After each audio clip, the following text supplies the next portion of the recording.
on already. Well, because we did kind of wake up, but he went, I don't know. It looks maybe went he just very forgot to ham. reset it All right. Well, when we did take sleep. oh, hold on. I just realized I forgot. Because I was gone at that last part, so I don't know how much he did at the end. Because I was gone at the very end for that stupid quote unquote bird emergency, which wasn't even an emergency. It was a bird funeral. Yeah, it was dead. There's no emergency there. Sorry. Yeah. Oh, if you were urgent 15 minutes ago, we might have been able to do something. But yeah, this is not a live bird, and I cannot fix this. Like I literally pull it out of the box, and it like just by the way it moves, when they picked it up, it looked like a stuffed animal, like it was stuffed. And I'm like, yeah, there's nothing you can do about that bird. If I could, I would be a millionaire. I think you'd be God.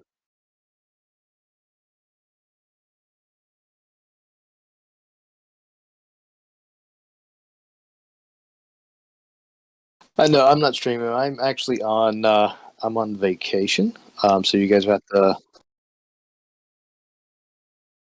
Yeah. So you guys will have to bear with me for a moment here. I talked my wife into letting me play instead of going to her aunt's birthday party. So. Thank God. Jesus. I'd rather fight my partner, fight Aaron, than deal with one of her aunts. Seriously. And Aaron's scrappy bitch. She'll.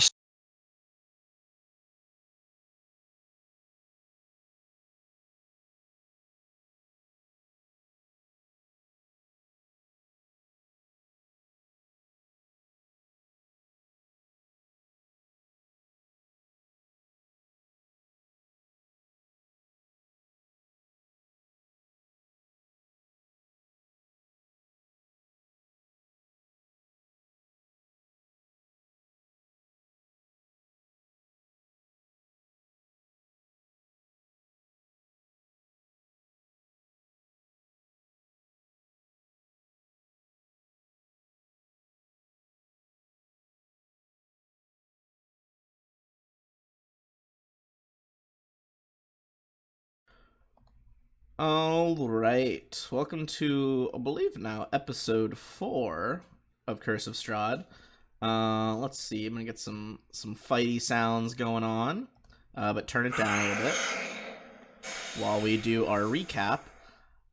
So you guys are now kind of deep in the catacombs under Death House. You know that this wasn't like supposed to be on the original floor plans, but after the ghosts of Thorn and Rose kind of revealed, first of all, the fact that they were ghosts, that their family was supposed to be fighting a monster down here. And so far you found more than one monster, for sure. That being said, you guys are in the midst of a fight. But before that, you did lay them to rest, which got everyone their first inspiration point. Which I think someone already immediately used one to reroll a d20, like right off the bat. But kind of where we are now, to use some old MMO terms, I guess. First, you guys got a swarm of centipedes, and then just repeatedly pulled trash into the fight. So you got this this Grick over here that you pulled in, kind of an ambush predator. Which, to be honest, it's not doing as well, good job at fighting now that it can't ambush you. But at last we left off, you heard more things coming from down this hallway. Ingmar, it was actually your turn when we left off during the fight, because that was when you had to step out, and we just decided to pause there. Yep, I went ahead to go be a hero. Yeah. Shout out to Bird Emergencies. Yeah, does anyone have any... I can't even say it, holy fuck. Does anyone have any questions kind of about last session, though, before we get to your turn? Or, you missed the last few people's turns, I think, so if you have any questions. Nope. I can kind of look at everyone's health, kind of see where we're at, what's going on. Perfect. All right. So you would have just... Everyone's pointed out that there are people coming. Ingmar knows people are coming around that corner right now. Swarm's dead. This thing, I don't know if you can really, probably can't see it from his angle. But he most certainly, like, knows that Agnes is fighting something over there. With that in mind, Ingmar is going to kind of push past Thimble a little bit to right here, and he can clearly see Agnes going to town. So he's probably bleeding a little bit, I'm assuming. So he is going to go ahead and throw out Healing Word on him. Oh, hell yeah. Okay. Ooh, look at that. That's a good one, too. That's max health. Oh, phenomenal. Right off the bat, yeah, just boom. Your cards glow, and you see a few of them kind of like swirl around him like a little bandolier of cards, sealing up his wounds before like going back to your hand. Nice, And okay. with that, I am going to use one Bardic Inspiration on Uhtred. Alright, Uhtred, you got that Bardic coming up. Alright, so that's going to bring us to the new enemies that are coming in here. Give me 1 sec to double check their stat block and their speed.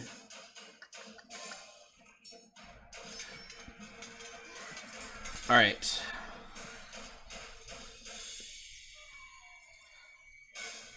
So, a host of creatures start marching into the room. Oh, jeez. It basically in this formation now. Does anyone have knowledge, or not knowledge, does anyone want to make a religion check on these bad boys? Let's do it.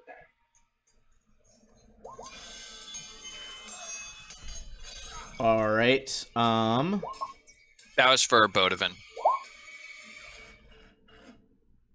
that was for both. Okay.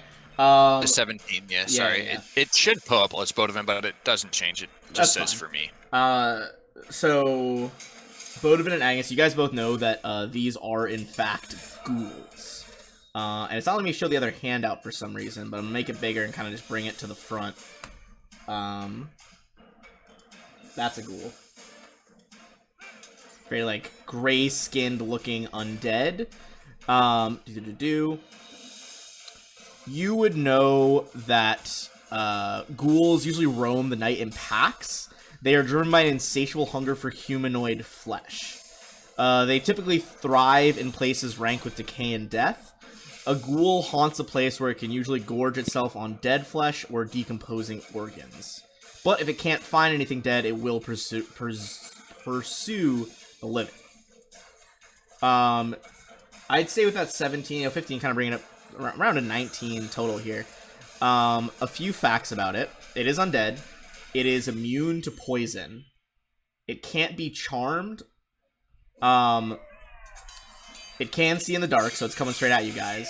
You would know the real thing to watch out for here is its claws. So if it gets you with a claw, you have to make a con save, or your body will be paralyzed.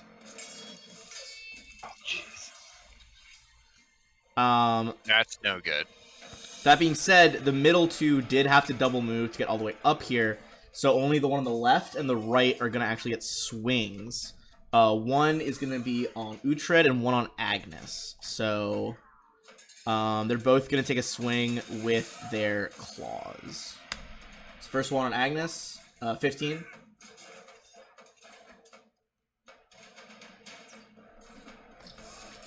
Agnes. Oops, sorry. Does a 15 hit you? Armor class is 16. Okay. The claw just kind of like scratches across some of the metal on your armor as you manage to thankfully avoid the claw attack. All right, this next one's going to be at Uhtred. 16 on Uhtred. 16 hits. All right, that's going to be 8 slashing, and it's going to be a DC 10 con save. Damn.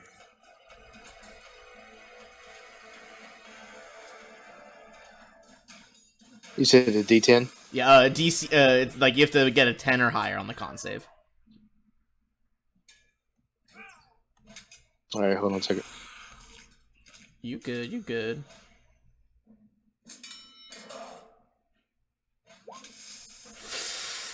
$18. You're fine. Nothing happens. Oh, thank goodness. I heard you breathing in and I couldn't see the Well, chat. it was and I was yeah. like, it oh, was shit. that I was breathing in because that because it was taking like it loaded the word Constitution save before the number. And I was like, oh. What is it? All right. Well, but like I said, the other two ghouls kind of have to do a double move up there, so it's gonna be the Grick. Sorry, I had all these stat blocks closed after last week. So, what was the Grick's big? Okay, so the Grick can make 2 attacks. If the tentacle hits, then it can make a beak attack. So, this is going for Agnes again. It's gonna be a hit on a 21 for 5. But the beak does miss. Which brings us back to the party's turns. Uhtred, what's your move here? Let's see. First, we're going to short sword attack against this Joker here. Okay. Go for it. Normal. I'll make sure I don't have anything extra checked here. Oof, that one's not going to be a hit, unfortunately. Although Okay. I will say, like, it barely dodges out of the way. You think these things probably have a very low armor class, as they're just like, they're not wearing any armor, and they're basically just undead bodies. Okay. And then for my bonus action, I will disengage. All right. Bonus action disengage. None of them off attack you. Kind of retreat back up the hallway. You have to either be in front of him or go behind Thimble, because you can't occupy the same space. All right. Okay. I'm on my iPad, so you guys will just have to fucking Oh, you're fine. bear with me, all right? Yeah, would I you rather gotcha. be below there? Okay, never mind. Ethan, you got it. Because I'm gonna heal him. Oh, okay, perfect. Okay. So Uhtred, disengages there. And then that's gonna be Wait, real quick, actually, Uhtred, is that where you went, or were you trying to retreat all the way back behind everyone? Yeah, I was just gonna fall back 15. Oh, okay. So wherever 15 would put me. Yeah, at I'd say you can make it past your teammates up there. In that case, as you disengage there, it is Thimble's turn.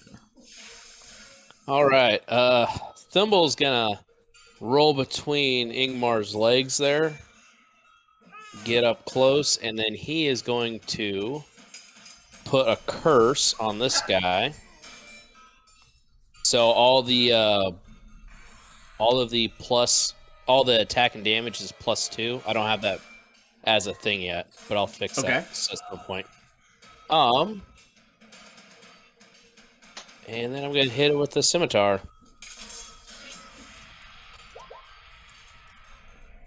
Scimitar. And this is on the Grick, correct? Yeah, so it's gonna Um, be a 13, and then we use the what is it? The Bardic thing? Bardic thing. Performance? 1d6. Yeah, so Oh, yeah. Go ahead and add a d6 if you would like to. Bring it up to a 16. That is most certainly a hit. Okay, Go ahead and swing on that boy. so 11 slashing. 11 slashing. The Grick is still standing, albeit barely. That one slash, you cut off 2 of those face tentacles off the right side. And that's gonna bring us to Bodavin, who... Oops, sorry, I double-clicked there, but Ingmar, you're controlling Bodavin tonight, right? Yep. Right? What you thinking? So he is going to want to try and get rid of that Grick as fast as possible, so he is going to throw out Guiding Bolt. Okay. 13 will hit. All right, as oops, sorry, I didn't mean to click that. As the light streaks out of his hand toward the Grick, it's kind of swaying its head around as the tentacles get cut off, and the bolt just boom right in the middle of the beak, kind of exploding Jaws style, and this thing goes down. So we're gonna remove the Grick from the order. All right, that is gonna be Agnes after Bodavin. Alright, sweet. So, Agnes Real is gonna. Real quick, Agnes, did you already add your health points back onto your character? He did. Then he I took it. He took did. it back down. Oh, okay, gotcha. I was like, what is it? Why? I gave him health. What happened? It happened to be the exact amount, I think. Yeah, it was the same exact amount, so I'm back down to 13. But Stupid Grick. Grix yeah, be so these grickin'. guys are undead. You know, it's driving Agnes into a righteous fury here again. So he goes ahead and takes a huge swing at the nearest ghoul here with his Warhammer. Oh, that is a crit as Agnes walks Yes, up, it is. like, raging about these abominations of undead down here below Death House. Go ahead and click damage on that crit. Is this the middle one or the one on the right? It's this middle one right here. Okay, go ahead and hit that damage. Nearly killing the ghoul in one hit as you just, like, your hammer impacts right in the center of the chest. If it wasn't undead, you think it'd be writhing in pain as you just hear, like bones cracking as the rib cage near shatters. Nice. As a bonus action, can I disengage a little bit, or is that going to provoke an attack? So that's like a rogue thing that he can do as bonus action disengage. Oh, okay, that's yeah. right on. Never mind. As I Normally was, it's like that's a regular action. All right. In that case, Ingmar. Grick is down. This one is severely injured. 3 more have not been hit yet. All right. So what Ingmar is going to do is, first things first, he's going to throw out one of his spells that he has yet to use. So let's see how this works out. So it's Dissonant Whispers. So dealing with the spirits and everything, he works mainly against the psyche of other creatures. And see if that one will hit on this guy right here in the middle. one? Alright, I don't believe they're immune to... Yeah, they're not immune to any sort of psychic damage, so that's going to be a wisdom save. Let's see. Sorry, not the middle one. I meant sorry, this one right here. Oh, the left one? Well, either way, Yeah. that's a terrible roll. He fails. Awesome. Alright, So left 11 one psychic. takes 11 psychic as, to a ghoul. I guess what the ghoul would hear with Dissonant Whisper is, as they're very unintelligent, maybe like that his brother ghouls are trying to eat him, and he kind of like turns around and looks really confused, and is like, it doesn't make sense, we should be eating live prey. But hefty damage. Hefty damage to the left ghoul. Real quick, actually, if with a fail also, Yes, sir. they have to use their reaction to move as far as its speed allows away from me. Oh, as a reaction? Yep. Alright, away from you. That would be back down the hallway through its friends. This is gonna provoke, oh, wait. Agnes, are you on this square? Oh, whoa. What happened here? Which square were you I'm on? You're like on 2 different squares on my screen. Was it this one? I'm on the one that's right next to or right below Thimble there. Okay. Well, but he would have to go right and then down, so this is actually going to provoke from Agnes as he tries to start running down the hallway. 5, 10, 15, 20. So Agnes can make another swing with his Warhammer at this dude. Sweet. So I can go ahead and swing that right now? Yeah, go for it. That's absolutely a hit. Go ahead and roll damage. This one that's running away is running away. It's like crawling on the ground as you just shatter one of its legs out from under it. It is barely up. So it had 10 more feet. It's gonna move. Honestly, I'm just gonna roll a quick. Yeah, he's pretty close to dying, I'm sure. All right. 5. All right, so this guy's gonna move up. 5, 10, 15, 20, 25. Ooh. But you've already used your op attack, Agnes, so you can't make another one. Basically, the one that you made move 30 feet, all you can do is move back up. The others are kind of swarming around. 2 are going in on Agnes this time. 1 with a bite, 1 with a claw. And the next one is going to be a claw on you, Ingmar. So first 2, let's do Agnes. Miss. And the claw is going to get through Agnes for 8. Jeez. So you would have been healed back up to 18, so back down to 10. And make that Constitution save. Oh, okay.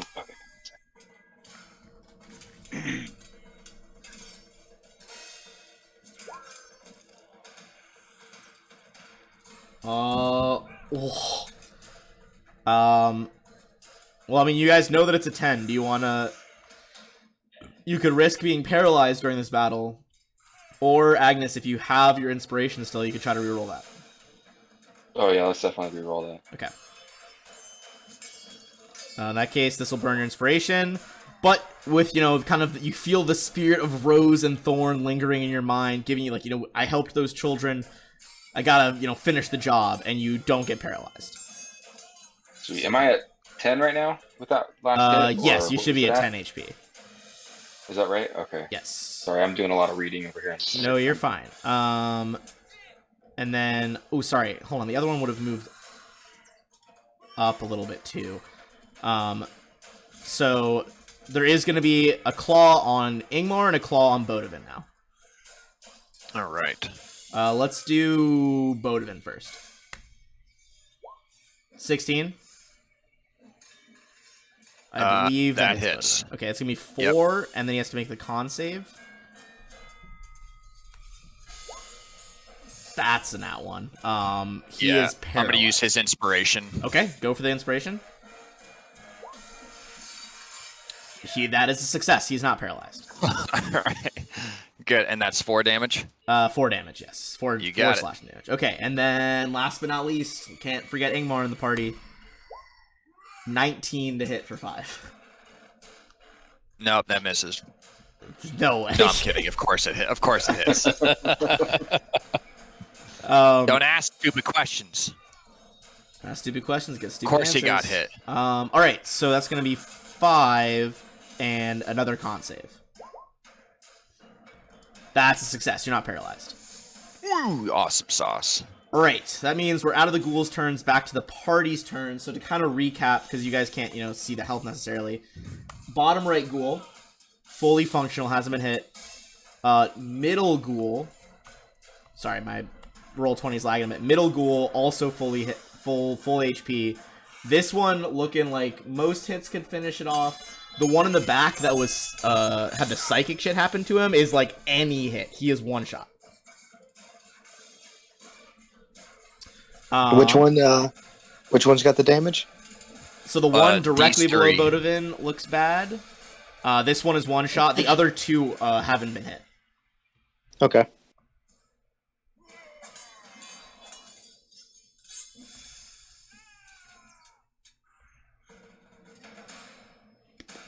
Shit, but to get through, you might have to take an attack. They might have to get an attack on you. If Uhtred went... Here, let me get my ruler out. If he went like this to get to that one, he would only provoke one op attack. Could he so go... Here's what I'd like to do. Yeah, okay. I would like to use Spider Climb. Ooh, interesting. And then drop down over here. Alright, let me check the height of this specific room. So for the most part, rooms in the lower level, they're usually pretty small. 8 feet, though. Yeah, you could get through there without an op attack.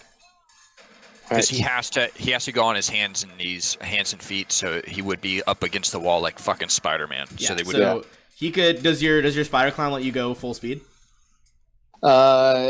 Yes. So you have the climbing speed equal to your walking speed. Hell yeah. In addition, yep. Absolutely, you can make it all the way there then.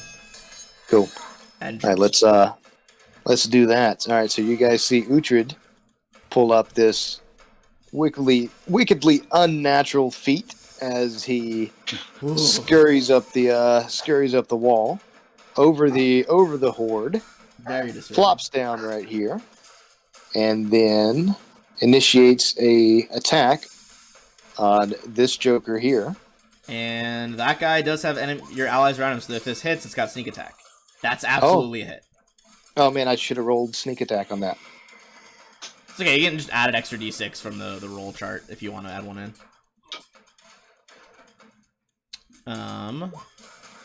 Alright, so what we got? 3, and then what's the actual damage as well? 8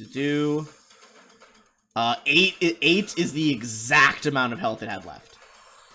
As you kind of like drop down behind it, it's like looks behind it, and you just Your blade just like splattering black blood onto the one behind as you stab it right through the head.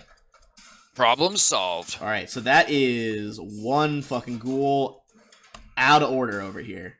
And then I would like to use disengage and fall back here behind Ingmar. Alright. Fucking bonus action disengage. Alright, as you fall back behind Ingmar, up top there. Thimble.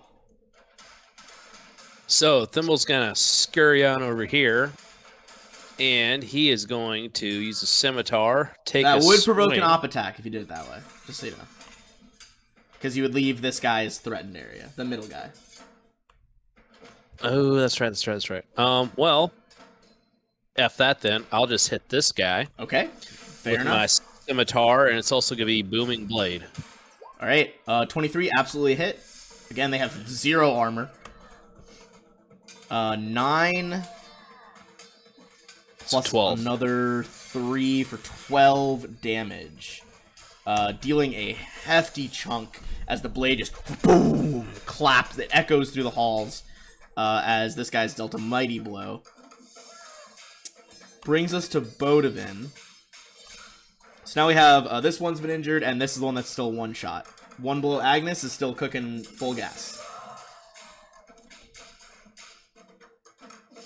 With Bodavin, let's take a look to see what he has available to us. Okay. With what he's got going on, he is probably going to throw out his light crossbow that he has, just kind of pull it up from his side. Okay. He's kind of out of his trance from throwing that guiding bolt and just launched at the guy who's one shot. See what we can do to get rid of him. Alright. Alright, you kind of, knock that crossbow. Fire it forward. 6. And that's the one that was this bottom one? Yeah, the one that was one shot. Straight through the eye. So another one goes down. So half the ghouls have been dealt with now. That is Bodavin's turn. Right. In that case, we're going to Agnar. Or, sorry, not Agnar. Agnes. Sweet. Yeah, Agnes is still in a righteous rage here. He's gonna take a huge, fury swing at the one to his left here. Okay. With his hammer. That's absolutely a hit. Let's see if we can finish off 3 of the ghouls in one round. Oh, not quite. On 2 on the D10. This one is still alive. But again, you have that sense where you're just crushing bones beneath the weight of the hammer. And if this was a living creature, it would be howling in pain. Alright. In that case, Ingmar. All right. Let me pull up that sheet real quick. He is You're good. fresh out of spells, boys. So he used up all of his fun stuff with everyone else. So he's just going to throw out his... Oh, it didn't come over. Let me do this. He's also pulling out his light crossbow, see what he can do with it. Fuck yeah. Oh. Aims the guy right point blank. I will say if it's point blank with the range thing, it is a disadvantage when you fire something range point blank, which is something I just remember. Oh, sad. Yeah, so if you want to roll another one as well. Perfect. Lower roll and disadvantage is a 19. Absolutely still a hit. I got this. Just textbook undead hunting as just sword through the head, destroy the brain, arrow through the eye, arrow through the roof of the mouth as 3 are down in rapid succession from head wounds. You'll see him kind of reach back down, grab onto his cards, and throw out a Bard Performance or Inspiration on Bodavin. On Bodavin? Alright. In that case here, I'm going to kind of drag some of these ghoul bodies down the hall to clear our battlefield for a little bit. That's going to be the ghoul turn. They're real dumb. So they're just going to keep it. This one's going to keep attacking Agnes. It's going to go in with... going to go in with a bite this time. 21 for 9. Which I believe drops Agnes to 1. And that is the ghoul's full turn. Dang, that's rough. Oops. Remember, you have healing spells. It's true. But Uhtred, it is your turn. All right, I think what we'll see here is Uhtred's going to figure out where his cursor is, and I will move to this point here, and then attack this guy here. Hell yeah.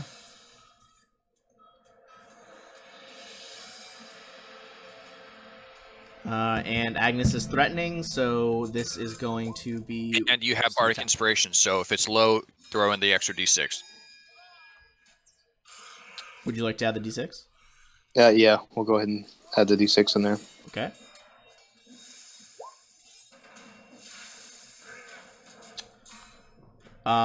With 11, that is going to be just shy as he dodges out of the way. All right, and then we'll disengage. All right, scamper in, scamper back out. Thimble. One ghoul left. I do have a question. Yes, sir. Eldritch Blast. Can I shoot straight like this, or do I have to have line of sight so I don't hit my guy? I can't remember. How that works. I Is it just straight believe through? technically that would give him soft cover. Hold on. Ah, okay. I knew it was something like that. Let me check the compendium. All right. Cover rules. Yes. Beautiful art. Beautiful art.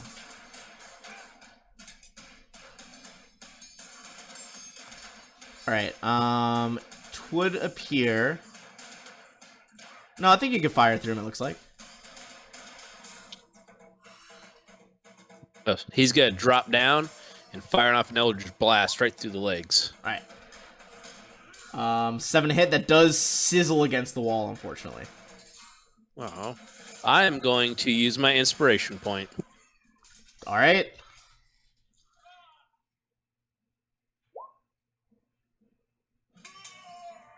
All right. 13 does hit. Go ahead and roll damage. Bam. 8 force. Boom. You see like a crater, like an invisible fist punched this thing in the stomach for 8. All right. That brings us to Bodavin. You going in with that crossbow again? All right. So Bodavin does have one spell left, but he is going to hold on to that. So first things first, he is going to throw out his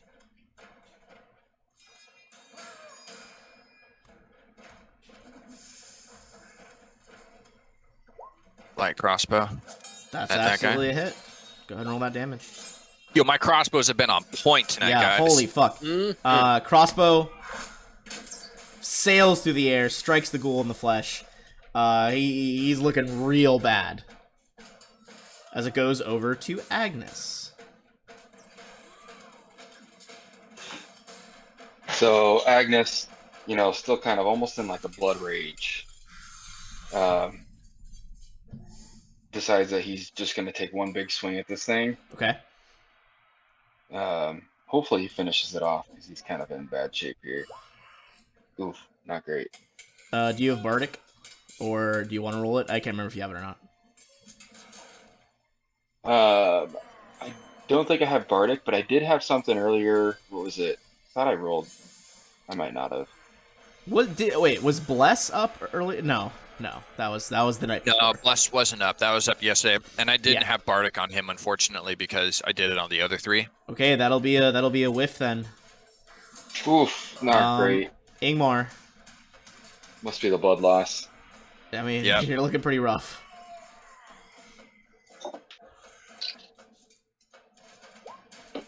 That is a hit. Do Roll not that worry, damage. my friend. I will finish for you. Oof.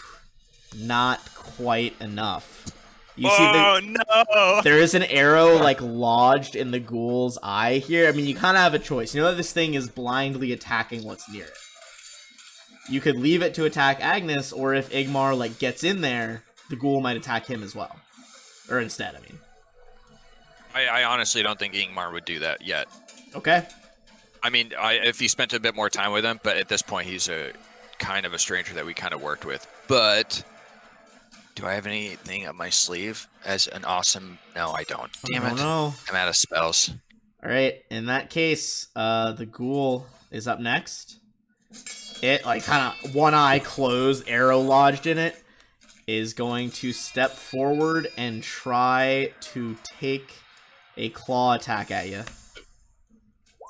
And that's going to be a hit, which is going to knock you unconscious. But not kill him, right? Not kill him, no. He just It's has only to 7 start making death saves now. On his turn. Wouldn't that be at like a disadvantage though? Since I mean he's got an arrow in one of his eyes. Wouldn't that Unfortunately, that is just me flavoring things. Well, Dang, hey, I you was gonna ask started the it. same You thing. started it. And then after that, he is going to move toward the rest of the party, kind of stumbling forward. Uhtred. All right. So yeah, I'm gonna do something very similar. So spider climb. We'll drop down right here. Right, climb Short sword across. attack against this For the guy. record, you see all these like little brown squares in the room?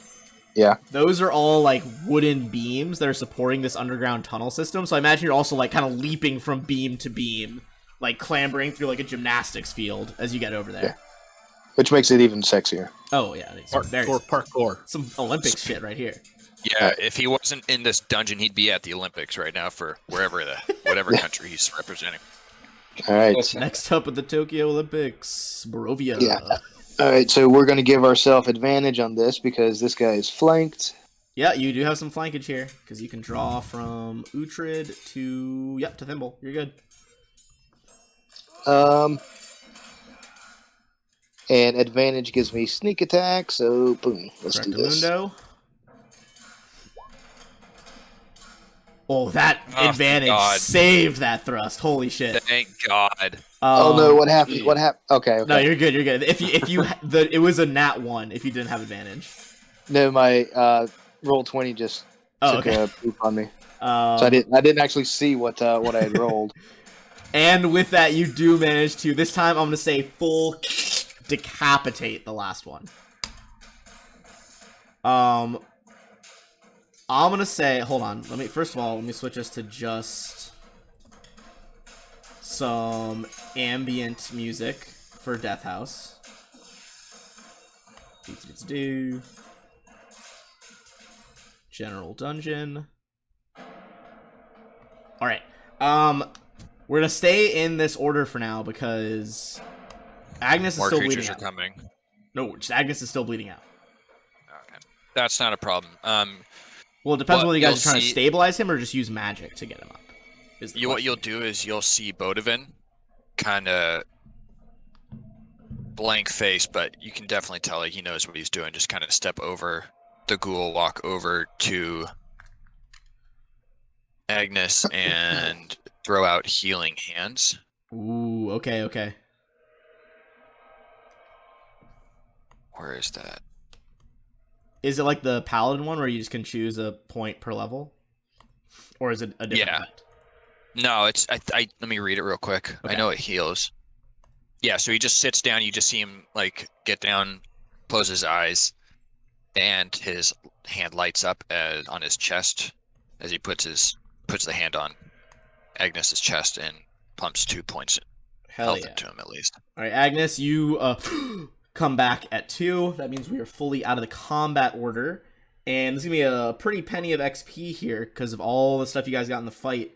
There's going to be 338 XP. Nice. Okay, now time to do some math. And I'm also going to say, I'm going to give out an inspiration to Agnes here, as that crit was just so perfectly thematic for your hatred of undead. That like first opening swing against ghouls was a crit, so I'm gonna give Agnes inspiration for that one. Right on. All right, so we got that XP. I will double check, but I'm like pretty positive none of them have any gear on them. That was 380 on the XP. Hold on, let me see. I just closed my phone. What was it on? 338. 338. Yes, correct. So what? 688 is what I have for total. 699. 698. 698.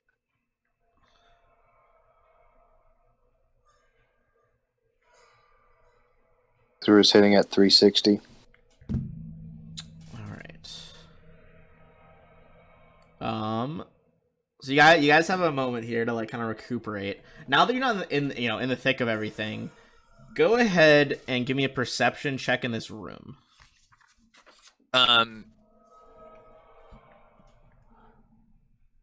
Oh, dude, you know what I didn't do? Didn't roll concentration for Ingmar's detect magic. Okay, go ahead and roll concentration on that. I don't know how. But that's a good question. I think it's just Like con? it's just con. Yeah. Okay. If you take a certain amount of damage, it ups the difficulty, but I think it's normally just a flat 10 con check. Yeah, so you're fine. You still have detect magic on.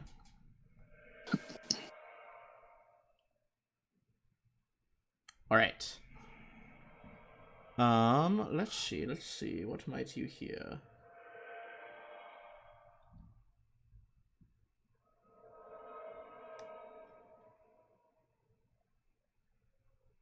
All right. So yeah, he would have that still up, seeing what he can find out about any magical items or any magic, not items, but like magic in general specifically. All right.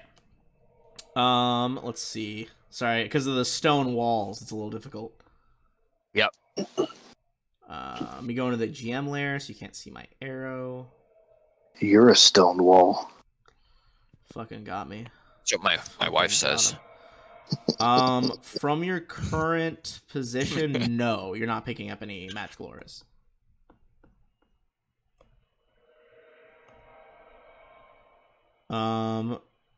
But you can see, so the perception checks don't reveal anything kind of additional in this area.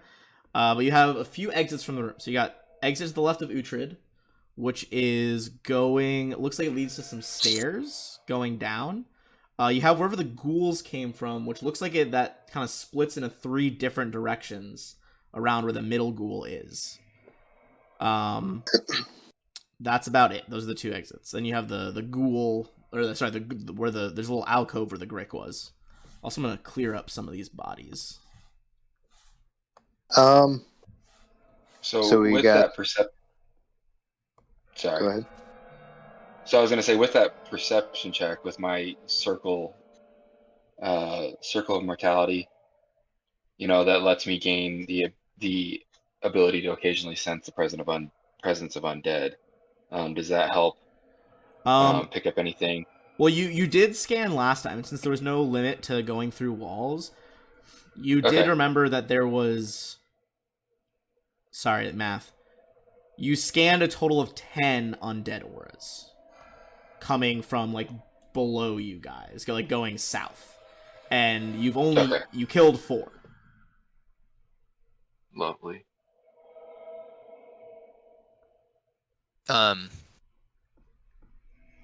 Do you perhaps have any spells prepared to take care of yourself? Yeah, sorry. Is it okay? Yep. So I would like to cast a spell.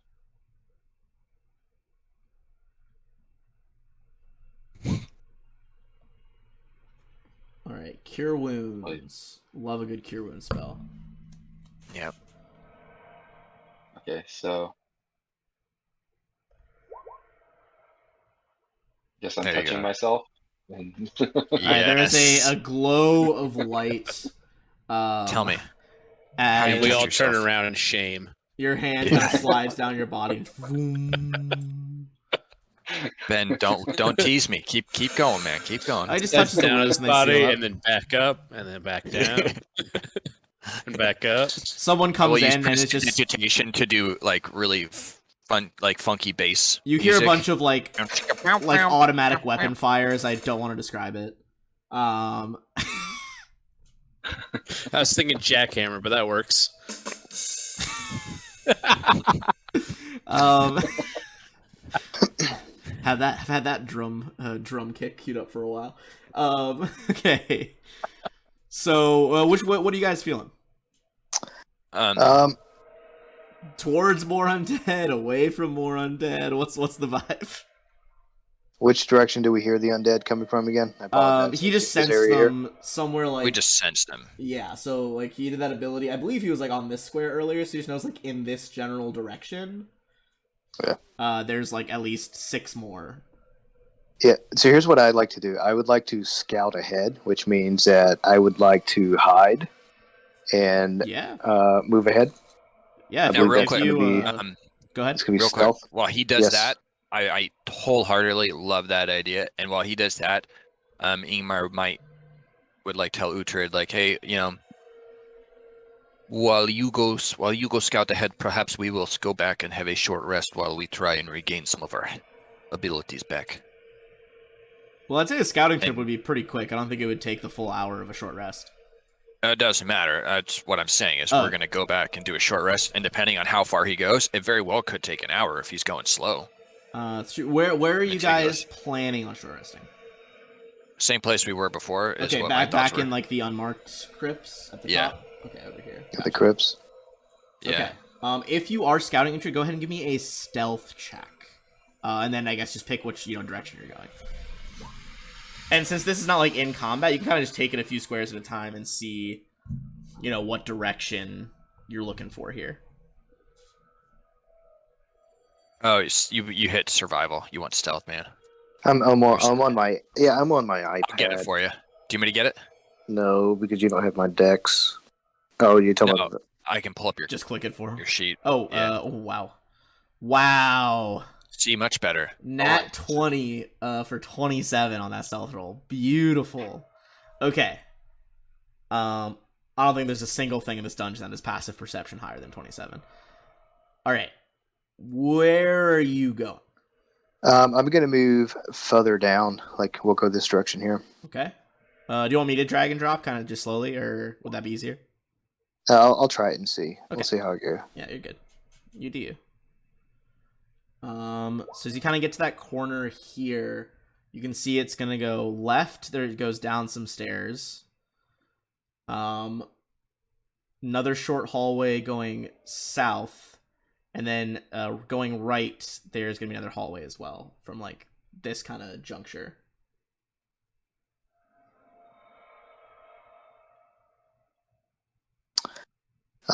We'll go right. Go right. Okay. Let me get. There we go. So, as you get to that corner, you can start to see into the room to the right. This room is festooned with moldy skeletons that hang from rusty shackles against the wall. A wide alcove in the south wall contains a painted wooden statue carved in the likeness of a gaunt, pale-faced man wearing a voluminous black cloak. His pale left hand resting on the head of a wolf that stands next to him. In his right hand, he holds a smoky gray crystal orb. The room has exits in the west and north walls, so basically like up here and then down farther. You think there might be another exit. Okay. This would be a perception check in this area as well. Okay. Perception is our friend. All right. Not today. Not today. It's not. You and perception are mad at each other. Nothing more than what I've described. Okay. So I would like to. I'm going to backtrack. Okay. Come back this way, and then we'll move down this Make hallway. a mental note, like, all right, statue and orb room. All right, going down that way. Okay. Go ahead and drag, drop your dude. So you see it again. This hallway kind of curves off to the right. Once you get to the end of the curve over here, you'll be able to see into the next room.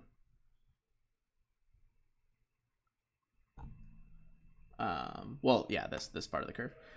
Yeah.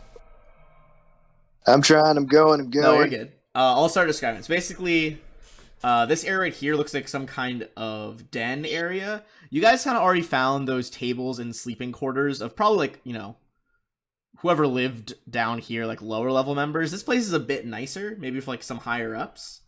You can see there's even a chandelier suspended over the top of that central table. With 2 high-backed chairs, there's an empty clay jug and 2 clay flagons atop it. There are even iron candlesticks in the corners, although their candles have long since melted away. Go ahead and give me a perception check here.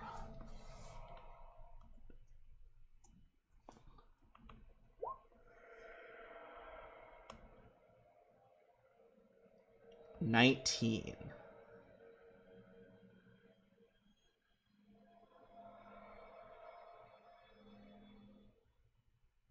All right.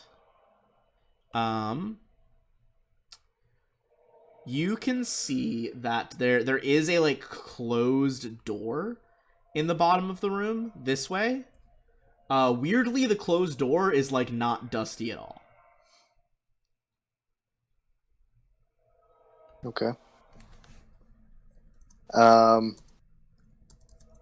I would move that door. Not open it, but I'd like to kind of just put my ear to it to see if I can hear anything on the other side. You put your ear to it? Yeah. Okay. Another perception. Well, the first thing that happens is your ear sticks to the door. My ear sticks to the door. Yes, as though there No was some way. sort of adhesive glue substance on it. Well, that is unfortunate. Yeah. Well, Yes, it is. Holy shit. the door might look something like this chest, but in door form.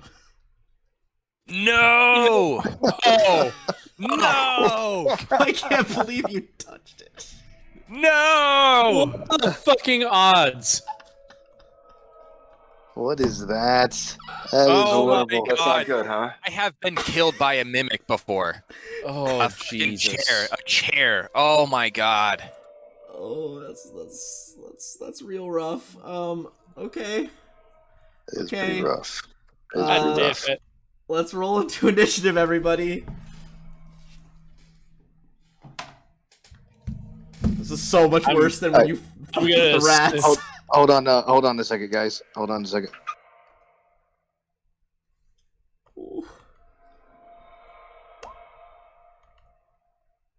Okay.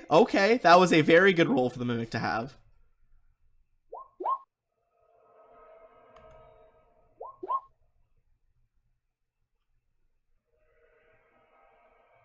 I'll be right back, guys. Okay. Okay.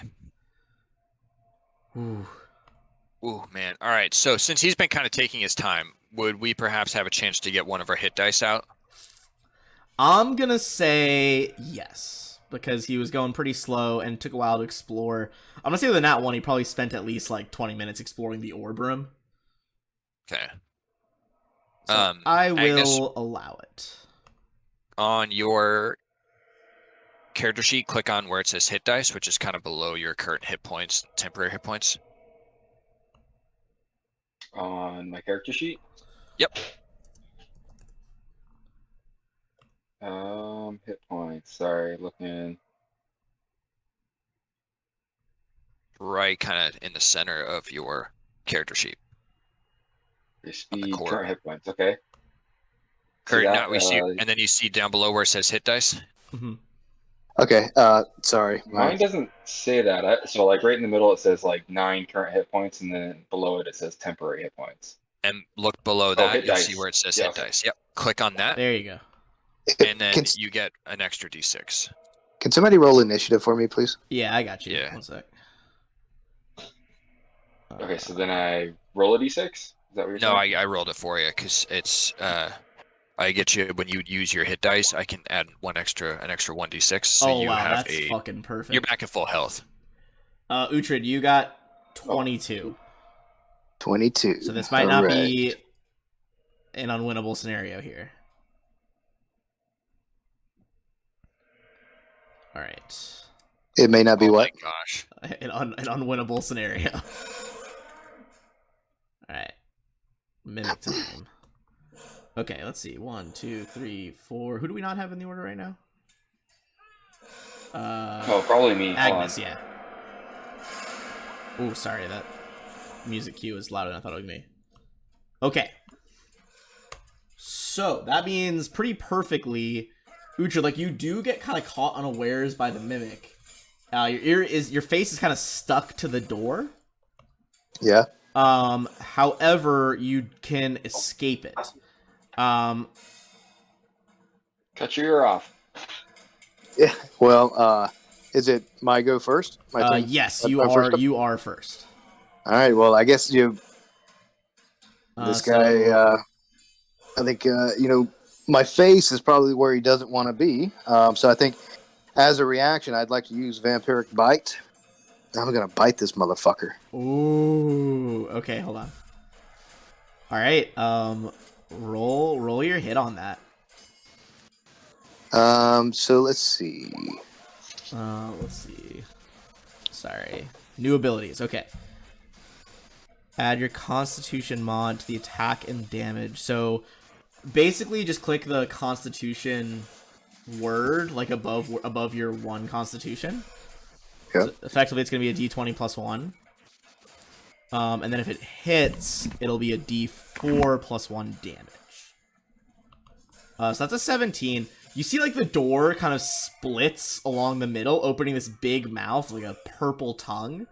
And that does hit it as you just, from your face, like, stuck to the side of it, you, like, turn and just sink your fanged teeth into the front of the door. So that is going to be a D4 plus 1.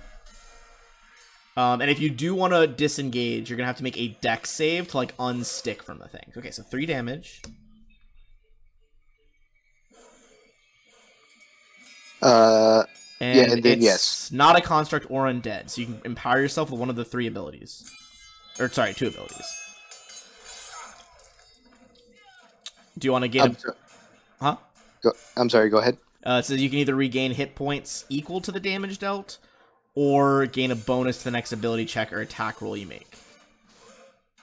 We'll take the bonus. The bonus to hit? Okay, so next roll you have will be a +3 to hit. It looks like it doesn't have to be just on this, just like on its thing. And you can bite a number of times equal to your proficiency bonus. So right now you can bite twice a day. Actually, no, I apologize. Can I take that back and take the HP? Yeah, that's fine. So you got a 2 plus 1, so you get 3 HP back. And then I assume you want to try to disengage from this thing. Yeah. Okay, so that's gonna be, you need a dex save as you're trying to, like, peel yourself off this shit and go away.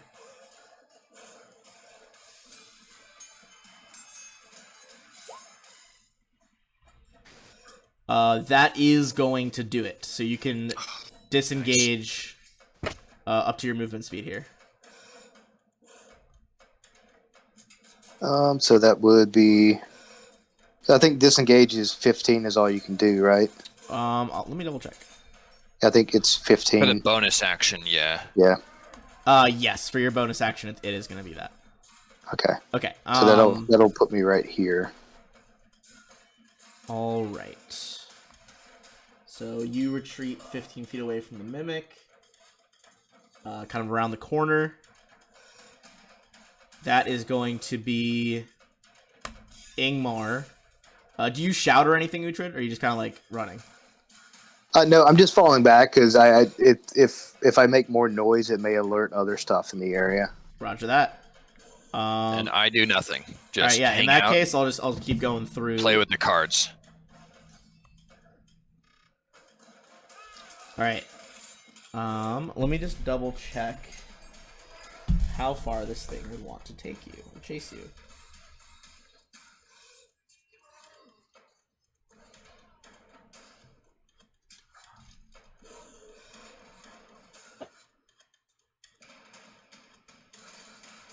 Okay. So, the mimic is going to turn into this weird, like, amorphous blob. And is going to kind of slime its way 5, 10, 15. So it's kind of rounding the corner next to you, Tread. Okay. Do you think you just keep running, or you make an attack and run? If it's back to me, then I'm probably just going to stick and move. All right, so Okay. I would move up, short sword, and then egress 15. All right. Roger that. Go ahead and make your attack roll. Sorry, fat fingers. Ooh, that 8's not going to do it on the short sword, though. But you can still make your move away from it. Yep. Man, look at that dagger. I should have kept the dagger. What is that? Holy fuck. Rolled a 19 on the dagger. I know. So boom, boom. Boom, boom. All right, that's going to put us there. All right. 5, 10. Well, it would be the square before that, because you were drawing from the one next to you, so it's like that. What's the command so that the token follows the line? What is that? Once you're holding down on it, I believe you hold. I think it's control. Double check. Or no, is it Q? It's Q. So if you hold Q while you're holding your token, it'll like when you let go, it'll just bring it there. Okay.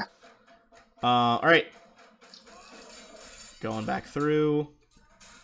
Mimic's gonna chase you.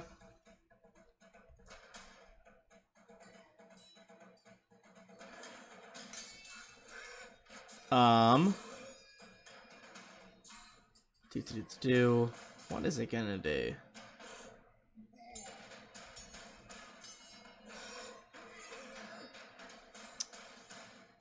All right, it is going to try and bite you. Or no, it's not its object form. It's gonna try to swing a pseudopod at you. For 7, it misses. It does. It does. All right, that's your turn. All right, short sword.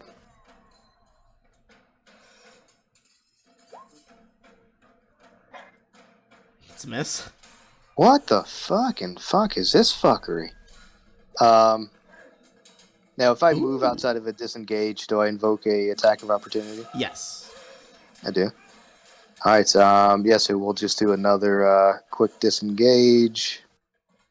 Okay.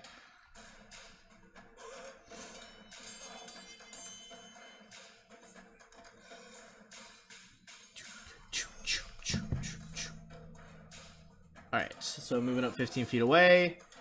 All right. I'm gonna move you 15 feet forward. Yeah, there you go. Mimic, just chasing. 15 is. I would say you get the sense at this point it can't move faster than 15, so it's barely keeping up with you. It's gonna try to bite you.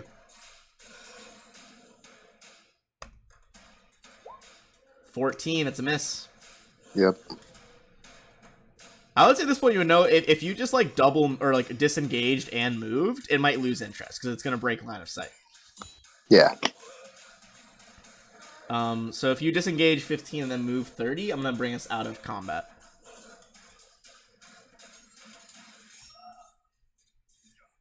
Okay. Yeah, let's do that then. All right. You kind of like you didn't want to finish it. Sprint off. Well, it looked like it had a lot of health left, to be fair. Yeah, I only took 3 off of it. Yeah, so we'll disengage 15, then we'll move another 35.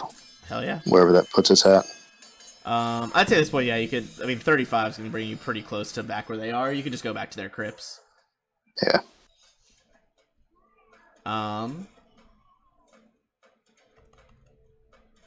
I will say from that brief time in the room with the mimic, you could see there was one last chamber that didn't have any more exits, like down here to the left. If you guys can still see that, where it's grayed out from Explorer mode. Yeah. Yeah, there's like that chamber looked like it was like a dead end, but there's one more room in there. Right. And would he know it was a mimic? Is that something he would be able to tell us, like, what it was?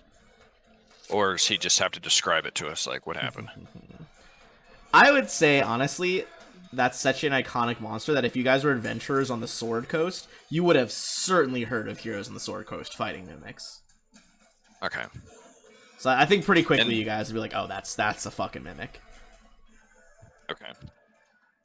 I will say maybe like if you want to, you can be an Arcana check about them to know any like more specifics. You probably just heard the stories. You don't know exactly, you know, what the deal is.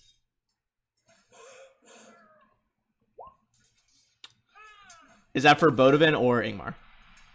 Top one's Bodovin, bottom one's Ingmar. Sorry, I wish it would tell me which character sheet I clicked. I think if you below the chat box, you can do as so and so.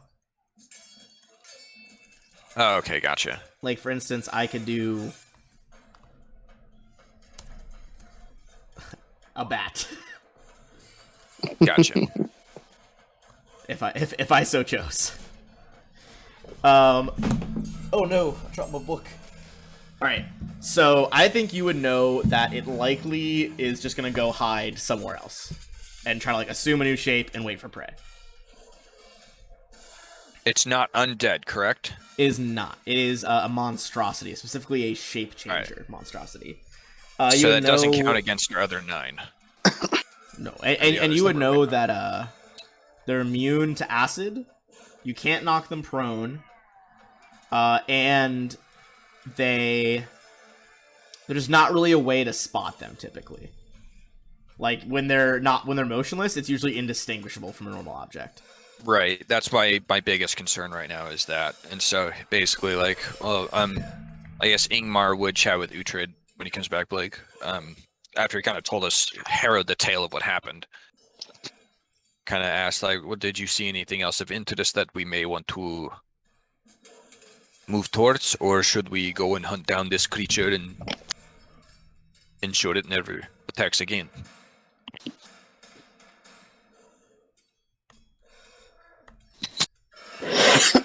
Excuse me. You're fine. I did come across I came across the room. Wasn't able to make too much out of it, but it seemed to be a point of interest. There's a statue there with a fella of note.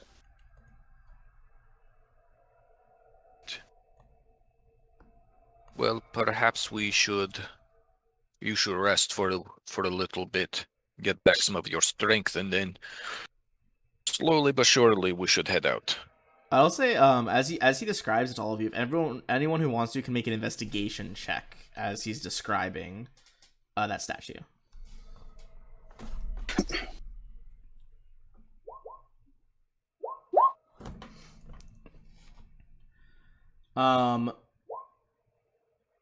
Oof. Let's see. Yeah. Based on some of the stories you heard so far from people living in Barovia, I would think that Thimble puts it together that that's probably a statue of Strahd, is who that's supposed to be depicting. Hey guys, I think that's Strahd that they've been talking about. Well, thank you for your wonderful insight. Next time, perhaps less attitude. Hey. Something about being short but feisty. I don't know, some smart ass comment. Yeah, you clearly have a short fuse. Oof. Okay, so you guys get a short rest. You get your short rest abilities back. So I guess to kind of recap the paths, you know that over yonder, there is another way out of that room where you found all the sleeping areas. And then you know that there is the orb room. There are stairs leading down here, and finally there was that one room that might be a dead end near the bottom. All right, well, my OCD says let's clear every fucking room. But Ingmar probably wouldn't feel that way. Uhtred, get one of your hit dice out so you can gain some health back. Yeah, I would say And Uhtred, you have time to join them. Just kind of bring back as you're bringing back the information, maybe like snack on some trail rations, take a breath, you can use a hit die.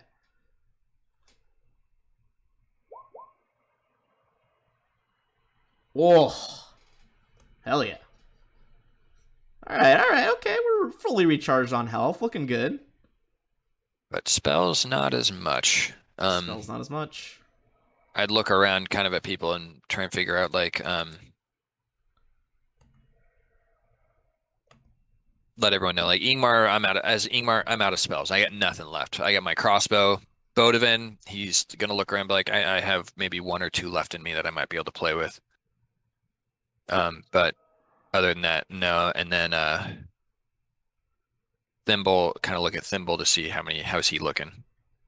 So I've got my little swooshy guy that likes to, I can put out little dolls and make them fly around. I got that guy back. Oh, and I can throw I can throw Agatha's armor on myself, but I don't really have a whole lot that's about it for spells. Oh, gotcha. Gotcha. Biggest thing is like how many spell slots we have. And what about you, Agnes? Agnes, yeah, I've still got I can do probably about 2 spells. right. Before we, needed to lay down for a little bit, so. Yeah. All right.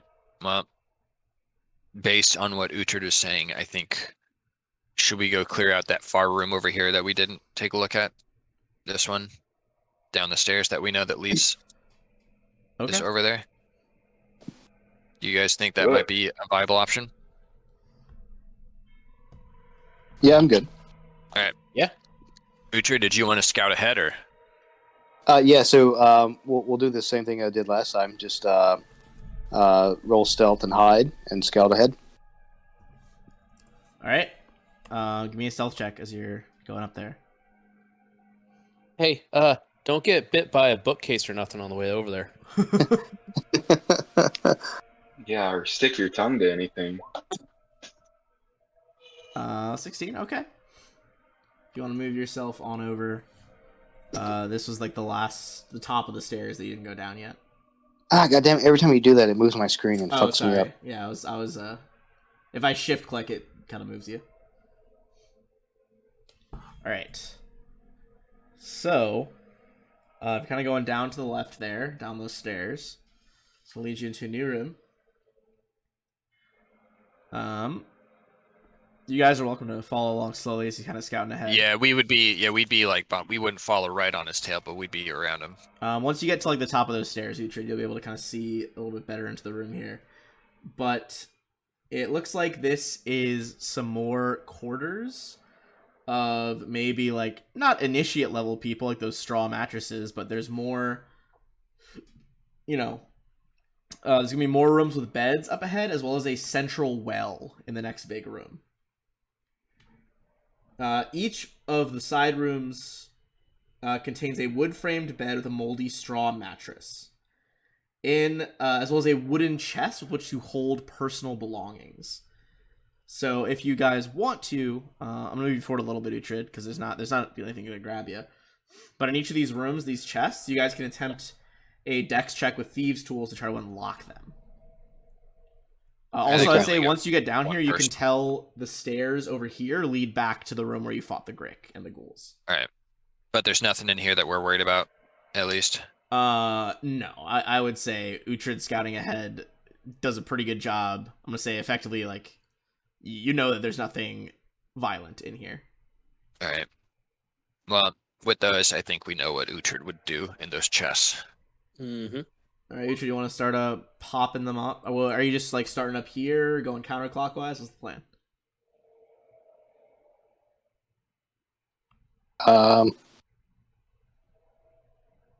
Yeah, I mean we'll start here with this guy. Top one, a 12. That is not enough to pick it, but it wasn't enough to damage it, so you can try again. Some of these locks are pretty rusty, so you think if you fail a few times, you just have to like risk cracking them open. Gotcha.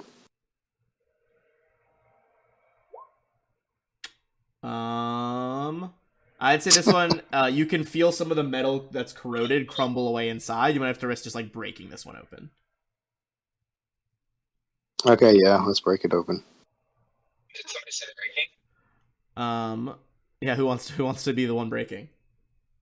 Ooh. Stwombad. All right, Agnes, you gotta just smash it open with your warhammer. Luckily, there's nothing fragile in this one. You do see a small leather bag. Inside is 11 gold pieces and 60 silver pieces. Nice. Give me a sorry. Give me a nature check as you take the coins out.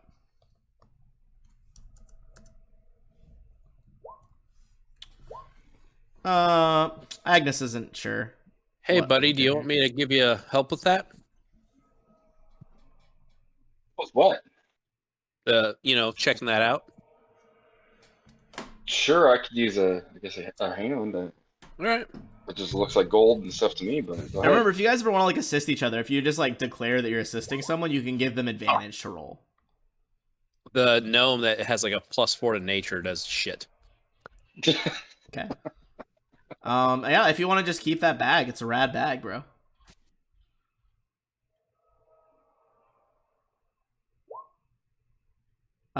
Just add like really cool coin bag with that money. All right. Once I get really my, cool unknown. I might do like based on what it's looking like, and clearly there's something more to it. Ingmar has identified that he can use after a long rest, so we might be able to check that out later. Oh, you know what? So, hey, quick question here on my side. So I'm actually proficient in Thieves' Tools. Does that automatically calculate my proficiency bonus whenever I roll that? It should be adding it, yes. Oh, sorry, did you just hit Dex? No, I think if you actually click where it says Thieves' Tools, it'll factor The actual tool itself. Yes. Let's try that real quick. Yeah, because see that added the extra okay, proficiency okay. bonus. So All right, what cool, would okay. the proficiency? It would have brought it to a 14. That still wouldn't have done it. I'll tell you. I mean, honestly, these aren't mission critical. It's a 15 you're trying to hit if you can't do it twice. All right. You want to move on to the next room? Yes, please. All right. Okay, sorry, that was me playing around. No, it's okay. I figured that was you playing around. Okay, so as you move Stop on it. to the next bedroom, go ahead and roll another Thieves' Tools check. Now that we know that macro works, and we'll see what is in room number 2. Uh, Oh, wait, wasn't that you playing around with it? Or is that the roll? no, that was me playing around with it, but Okay. Roll20's being a bitch. I can see the whole fucking map. Why? Why does this happen to you? Just refresh your page. He knows. Yeah, And I it am. should, here, I'll I'm click it while you're gone, see if you can get I'm it. working on it now. It's just Roll20, guys. It's not its fault. It's a well-oiled machine. All right, there's my Oh, roll. that's a success. You pop on the second one. Inside, there are 3 moss agate stones, each worth 10 gold pieces. 3 moss agate. Just type that in the chat. Brings us to the next bedroom.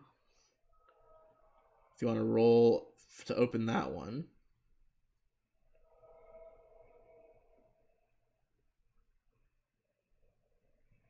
So before I roll to open this one, I'd like to kind of tap it with my dagger. Oh yes. Wising Smart. up here, are we? It attacks. No, you tap it in it. It just sounds like crappy rusted iron. Okay.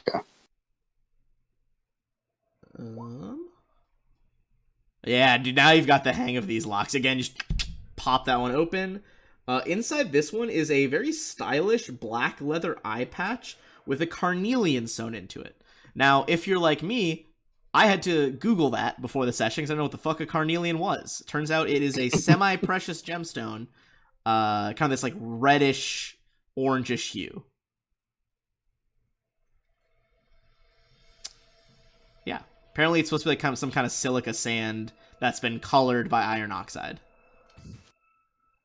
Yeah, you would think that stone, if you took it off the eye patch, is worth about 50 gold pieces. All right. So that's a neat. carnelian worth 50 GP. Two bedrooms left. Bottom left one. You want to go ahead and make the... Let's see if you can hit three chests in a row, Uhtred. Pop this bad boy All right. open. Same deal. I'm going to tap it with the dagger. All right. Nothing seems to jump out.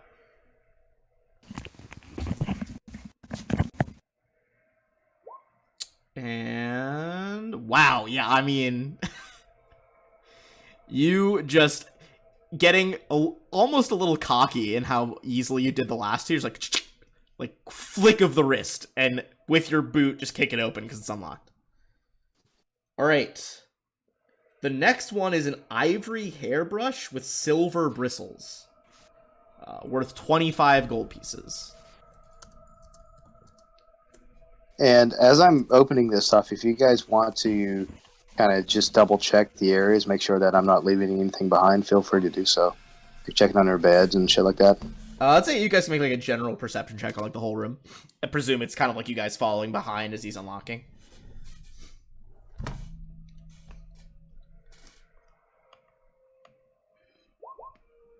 Oh, beautiful time for nat 20. You would find just kind of like under mattresses, you know, hidden below beds, rolled into corners, a total of 15 more. Sorry, 5 more gold pieces and 10 silver pieces. Just kind of like loose change around.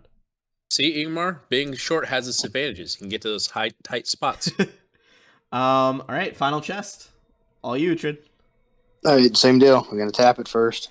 It is a safe chest to approach.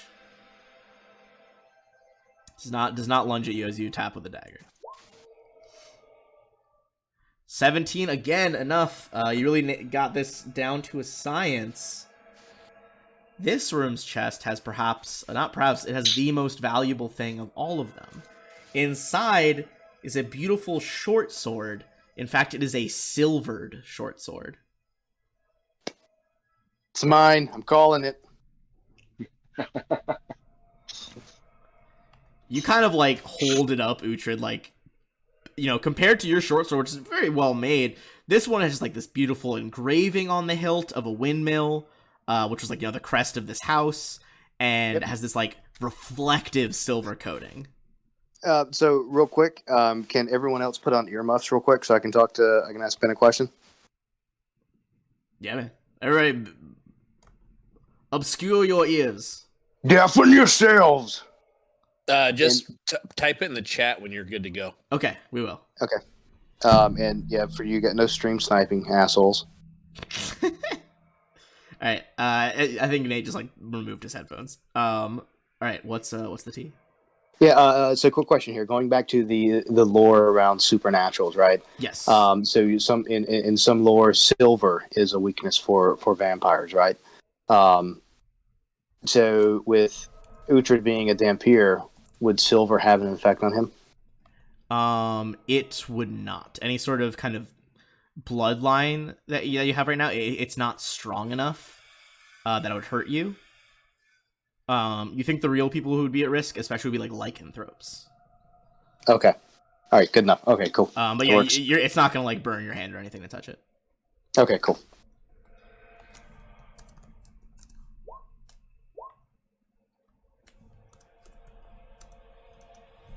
All right. Just added the chat. Yeah. I see. Love a bit of sneaky shenanigans.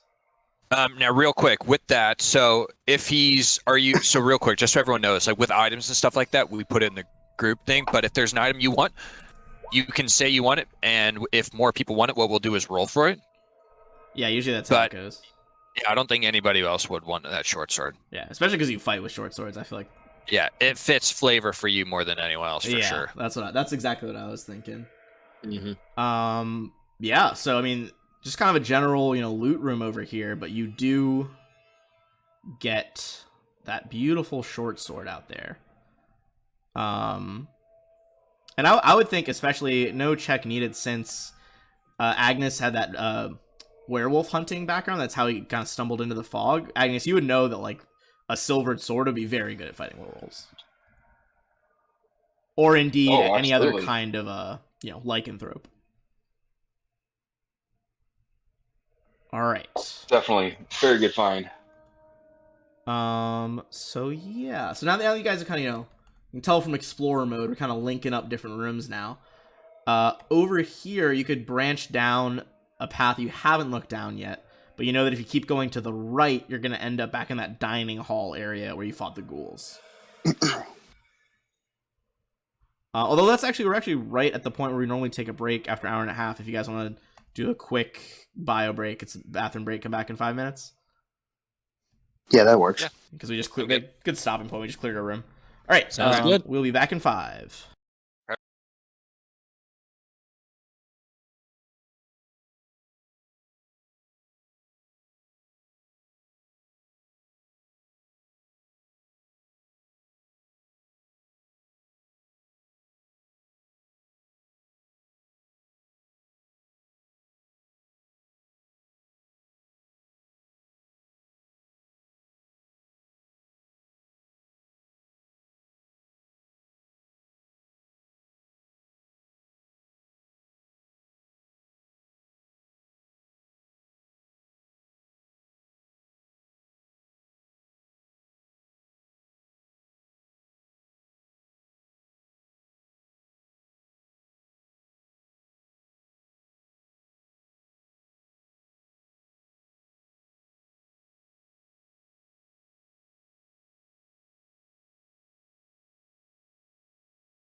Bear Grylls meme right there.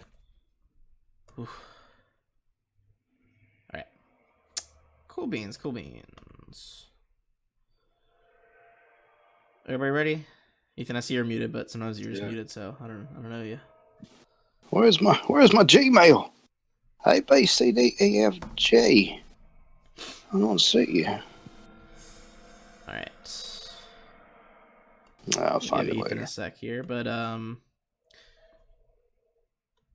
while he's coming in here, so you guys did clear out this room. With that, not 20 perception check, you guys looking around together, got all that loose change. You got the treasure. Do you want to continue along kind of this lower path, or like kind of loop back around?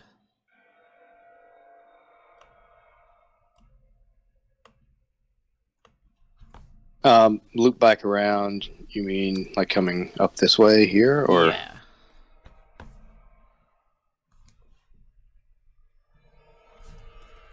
I don't know. Yeah, I'll leave it up to someone else. I think I've been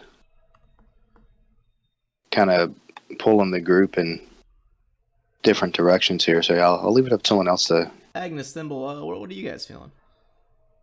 So we can either go through here to where we had the fight, or loop all the way back around. Yeah, well, That's what you're saying? you can tell there's definitely some sort of path coming off here that you haven't looked down to. Oh yeah, no, let's definitely go this way. If we haven't checked it out, let's do it. All right. I mean, what could go wrong? We get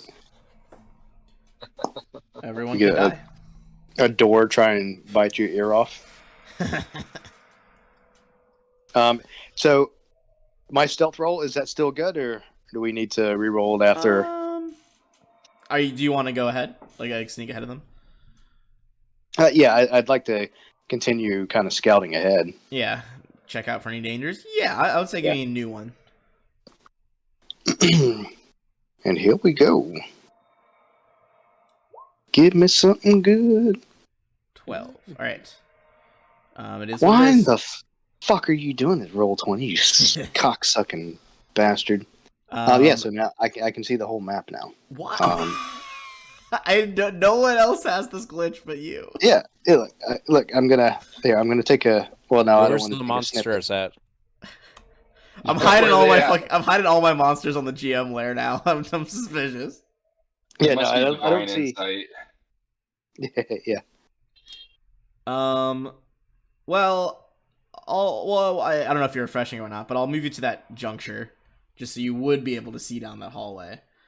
You guys will be able to tell now, or at least Uhtred is, that in this section, those stairs lead back to the dining hall area, and where Uhtred scouted before he saw those stairs leading down, they both lead to the same hallway, which appears to have stairs leading even further down at the southern end. Uhtred, once you're ready, go ahead and give me a perception check on the hallway as you look down it, though.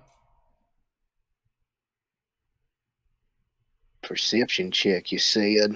I did indeed. Let's see it. Yeah, dude, great hallway. Yeah, that's Honestly, great craftsmanship. you look at the wooden beams holding up this hallway, you don't think anyone's done maintenance down here in a while. It's holding up remarkably well. All right. I would slowly creep forward. All right. So here's what I would like to do, and Ben, you tell me what your thoughts are. Whenever the group is not around, I would like to use spider climb. So I'm staying off the floors, but I'm just on the walls and the ceiling. Okay. So, all right, you're gonna spider climb down the hallway. Are you going to this? Yeah, end? none of us really brought that up after the last time we saw you use it. To be fair, I probably would have just accepted it too if I was in this world. I would have been like, you know what? I didn't get eaten by ravenous ghouls. We're just gonna let that one slide. Well, and it's not like we haven't seen other people do weird stuff. Like I use magic cards. That's true. I mean, look at it's your new like, fucking. okay. Look at your new token. I mean, Yeah. hold on. Let me But, I mean- shift the stream back over to you. There's some Yeah. strangeness going on. You look like a suburban dad at work. Yeah. Dude, honestly, that's the aesthetic. doesn't That's fit the in the aesthetic orcs. I strive for. It's I'm looking suburban for orc. a magic polo, a +1 polo shirt to throw on there with Dude, khakis. if you find like boots of like striding and springing or whatever, they're gonna be New Balances. I'm just saying. Yeah, as I was about to say, some +1 New Balances. some white Yeah. New Some Balances. grass stained Velcro New Balance. So Yeah. Uhtred, Or if the you're khakis of divination or climbing- something. Divination. your arcane focus is just like a fucking barbecue. Not the khakis. Hey, you guys want to come over for a barbecue? It's a ritualistic cleaning of the tongs. All right, enough Um, clowning on the orc. yeah. All right. So Uhtred, you're creepy Spider-Man in it down this hallway. Once you drag your token to the other end, you can see that there is a staircase over here leading even deeper under Death House. Okay, so at this point, I'll drop down and I'd wait for the other fellows to kind of make their way into the hallway here. Okay, at this point you can start to hear like some ghostly chanting. Just me or everybody? You just like kind of echoing up the stairs. Agnes, since Uhtred did not well, actually, Agnes, give me your own perception roll as you're going through there. Oh, jeez. I'll be a nice DM. Agnes, you stop right in front of that square you were just on. Igmar, you have also passed the square in question. Would you also like to make a perception check? I mean, as we're walking forward, yeah, I thought that's where we were at. You just said we all No. catch up. but yes. Agnes would notice it on a 20. That was a very good roll. Agnes, what you can see is that the square right in front of your token has an absence of footprints or dust or anything like that. Upon closer examination, it looks like if you stepped there, this isn't actually stone. It's like a thin layer of gravel that has been put over rotted wooden boards. If you step on it, it's going to drop you into a 10-foot deep pit of spikes. Oh, how fucking body Nice. climb, bitches. So after that perception, after seeing this and noticing that, I, relay this to my friends, and then maybe look around to see if somebody wants to throw me over that. Well, you there, would know or- from exploring now that you can just loop around. Okay, I guess we could try that too. Yeah, I mean, you could just Or take over and stuff. this little path I'm drawing, like kind of go around the outside here. How quick there's one was he here. though to offer himself up to be thrown? Yeah, I admire the commitment. I Yeah, just I'll feel take like I one would for the feel team. Breaking bad a mold. if that's what killed you in Death House because you'd already explored that there is another path. I'm happy if you guys die in Death House, but I would like it to be better than that. Somebody, Okay, well, we'll go around. All right, somebody fails the strength save and throws you right in the pit. so you can, if you guys get to where Uhtred is here going around, you can hear that weird like ghostly chanting as well. Although at the moment it's just kind of like what, just like very vague noises. You can't make out the words. You think you would actually have to go downstairs to make out the words. So Agnes is kind of just, circumventing this, I guess, alone, maybe, or is everybody else following him? But I assume the rest are probably following. Just didn't want to. Yeah, move we're their tokens yeah. yet. Drag our token over. Yeah, you guys can move yourselves over there at this point. Here's the question: are you going down into like you know that there's that one room where the mimic was? There's the room over where the orb is, or are you guys just going deep dive?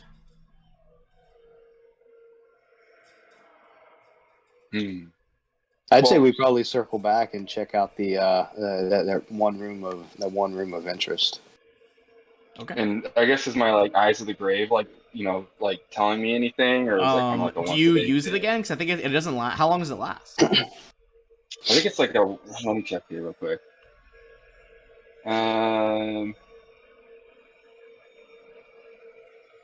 As an action, you can open your awareness to magically detect undead until the end of your next turn. Okay, so it's just for like 6 seconds basically. I think you haven't. Do you get it back on a short rest or a long rest? Yeah, so it's under. Here, I can. So it's pull not up the actually a spell. spell or anything like that. It's actually just on my core sheet here. I don't know if I Um. actually. It's just as an action. It's his race, like Oh, it's his just like class it's just ability. It's infinite like then. this. What's it called? Is it the undead thing? Yeah, it's the Eyes of the Grave. Okay. I think that's in the compendium too. Oh, yeah, Eyes of the Grave. Here we go. Optional other options and features. You can use this feature a number of times equal to your wisdom modifier you regain on a long rest. And you've only used it once today, and I believe your wisdom modifier is like +3 or +2. Yeah, it's 2. Okay, so you could use it. You could use it one more time. Heck yeah. All right. You see his eyes again glow with that weird gray light. I'm gonna say now that you are closer, you can sense 4 of the auras coming from the direction of the orb room, and you can send 2 auras coming from south of you guys, which is where that last room you didn't go in is.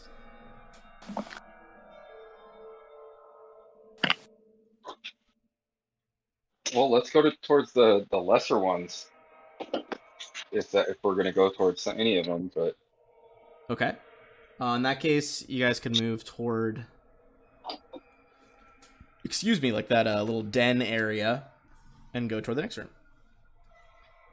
if you guys are in consensus, or we can keep going. Oh yeah. Down. No, I might as well just knock this floor out. Okay, so we're moving back down then. Yeah. Moving down. Yeah, where Uhtred's heading.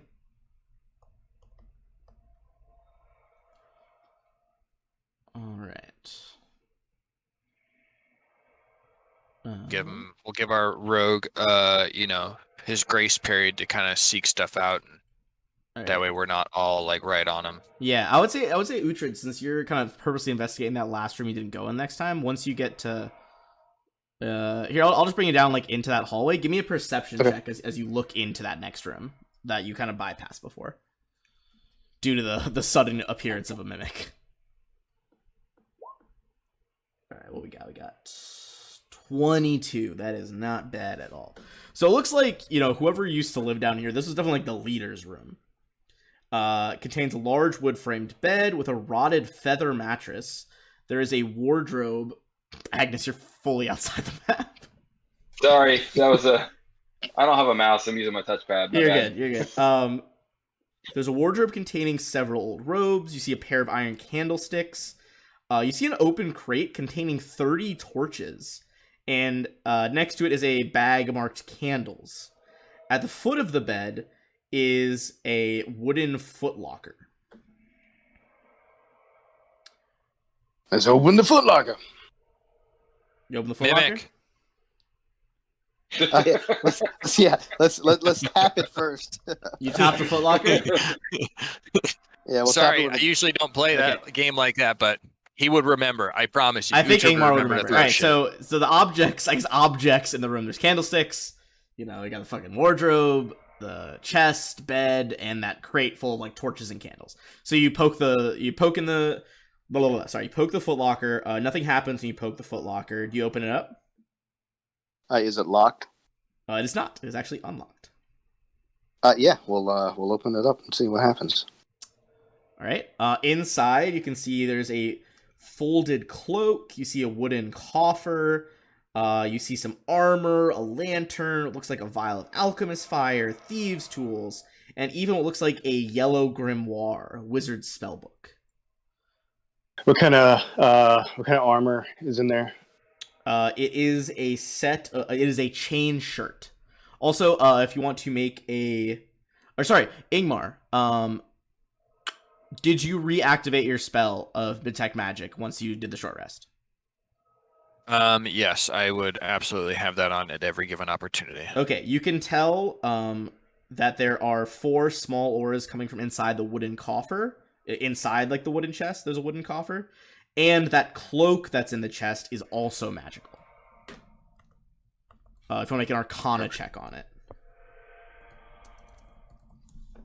We need to Everybody sleep. or just Ingmar?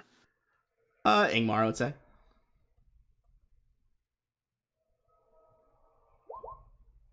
If you point it out to people, they can assist you. Yeah, I'd be like anyone like Uhtred or Bodivin, anyone with a might be able to have that kind of Arcana background. 19. And remember, you guys can always assist each other if you declare it first. But the 19 by itself will be enough. Here, let me drag it on. This comes with some cool art, actually. This is a cloak of protection. Ooh.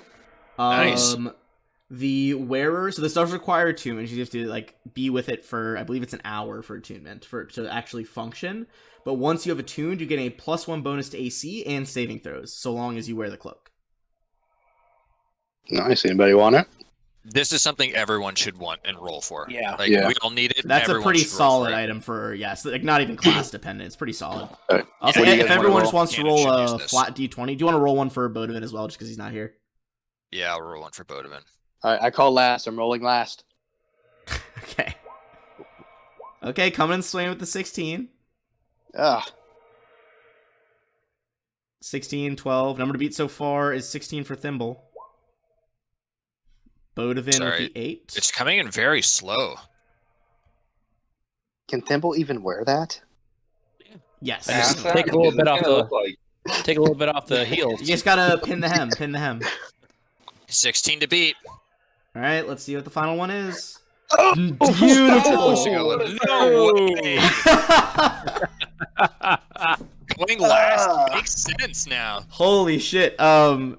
You guys kind of, I'll say like in canon, you guys probably draw straws, and just pure luck of the draw.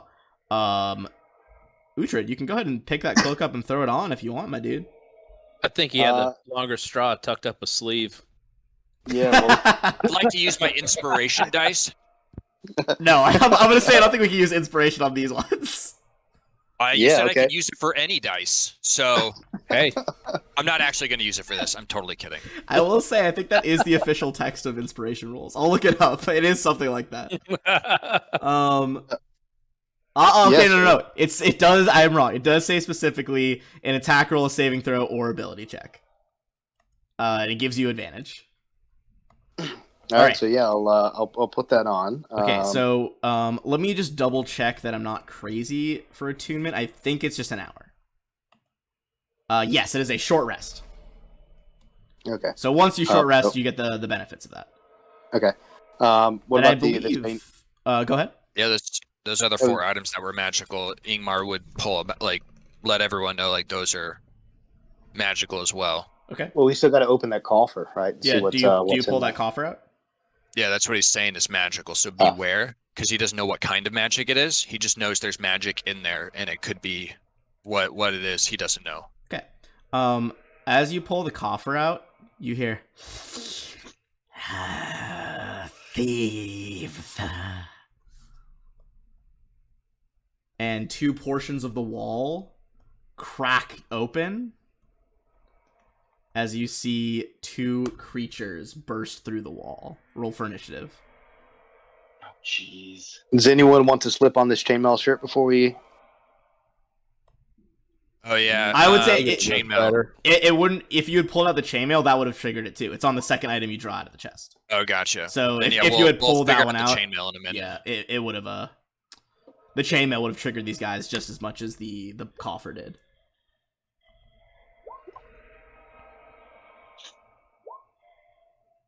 Ooh, that was a horrible roll. Excuse me.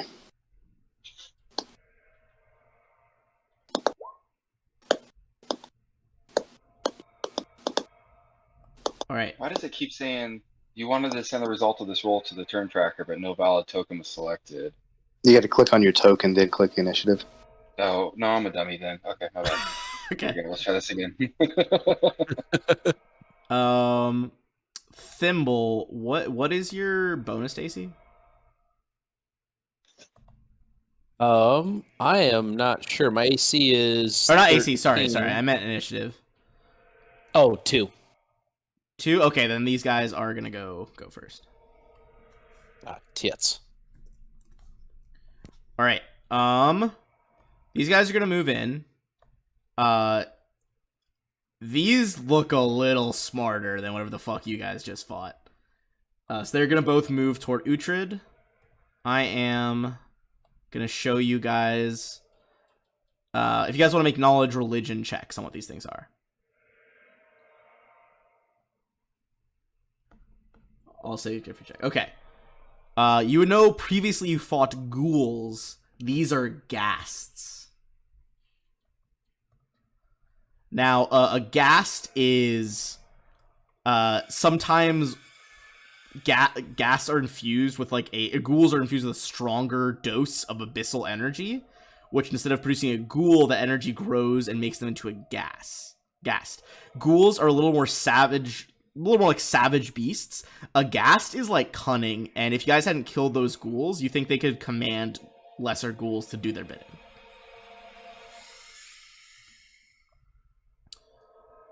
That being said, since they did have to move, each of them is going to try and make a claw attack on Uhtred. 17 and 17. Yep, both hit. It is 9 and 14 damage. And he's Yeah, that's and he's gone. And you are dropped to unconsciousness.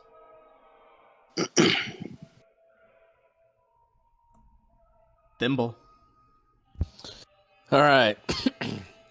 So Thimble is going to curse this one, Okay. and let's see what that does again. Yeah, that's the +2 on all hits against it and damage. Correct. And I'm going to hit it with the Eldritch Blast. So 19 Yeah, it is most certainly a hit. and 8 damage. And then I'm going to get out and clear the funnel. All And right. head on back. You back the fuck up into this room, which brings us to Agnes. All right, Agnes. Seeing these undead things is starting to be driven into like an unrighteous rage. Fuck yeah. But it's kind of tempered by the fact that his buddies have been he's starting to gain like friendship with these guys, and it's tempered by that a little bit. So he goes ahead and slings a spell here Ooh. instead of going out into like a full blown blood rage here, and he's gonna do like a cure wounds on Uhtred here. Fuck yeah. I believe Cure Wounds is a range of touch, so you have to get behind him. Yeah, you have to get right up Okay, on him. my bad. You you're channel. No, you're fine. 9 healing into Uhtred right there. Uhtred, you come back up. Cool. And then, I'll kind of my guy, like he's still, he doesn't want to like leave the action necessarily, so he's gonna move up a little bit because he still is driven by that rage a little bit. But Okay. So that's where he casts a spell, I guess. Basically, it's just right about there. If you're moving into that square, I'm gonna need you to make a reflex save.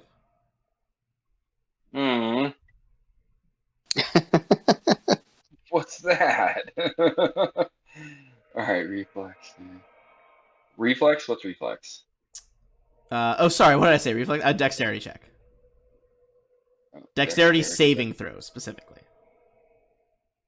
Is that different than a regular So there's like 2 places you can click dexterity. The first one is like along the left side with the ability scores, then under saving throws. Sorry, that's my dexterity save there.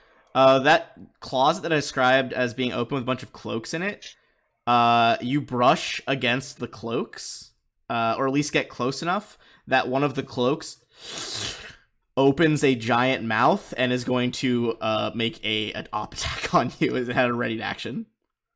As I'm going to move your token actually down 1 as the mimic cloak joins the fray. Oh, come on.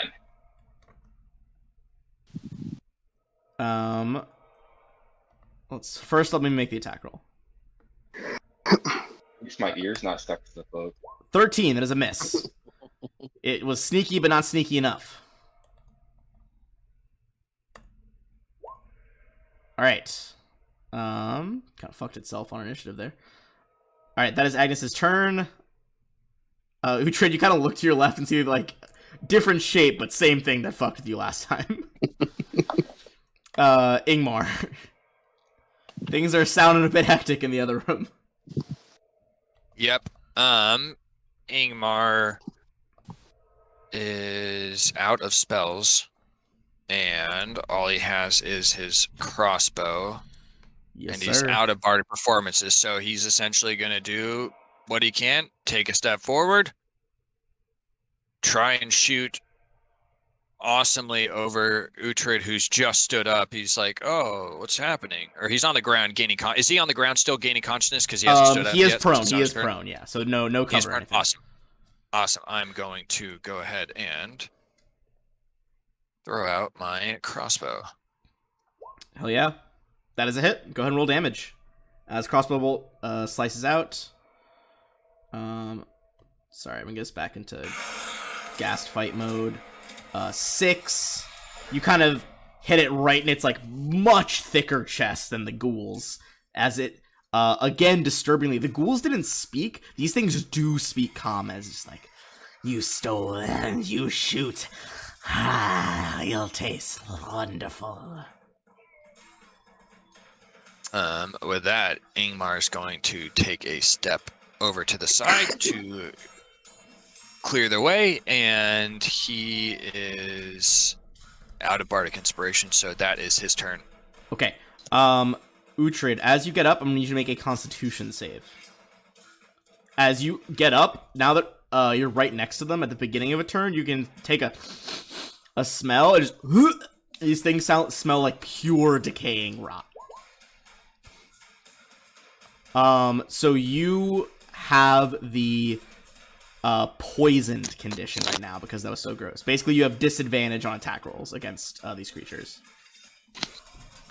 You can use half your movement to stand up though, and then still make an attack.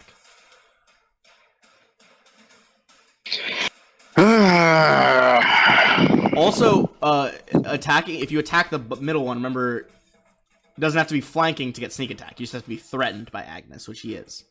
So actually, Ben, so a quick question for you there. Yes, Dampers don't breathe. Do they not? No. You're not a full vampire, though. You're not a vampire. No, I said Dampier, not vampire. Oh, vampire. They don't breathe. You're a vampire? That's news to me. Hey, shut your fucking face. You're In character, you don't guys know. don't know. Yeah. Okay. I don't think that's part of the Unearthed Arcana Dampiers. Let me see. Dark vision, right? I think they do still breathe. I don't see anything about that on their sheet. Yep. Dampier origins. Dampier hungers. Well, I mean, let's. Because they're still a living creature. They just have a different blood type. I'm gonna have to disagree with you on that one, there, homie. Let me I find mean, where I if read you it can at. find me the screenshot from Yeah, just post it. from the Okay, so Unearthed Arcana. so in Dampier 5e guide, right? A feature that may not prove useful depending on how creative you get with it is as a Dampier, you do not need to breathe. You undead thing.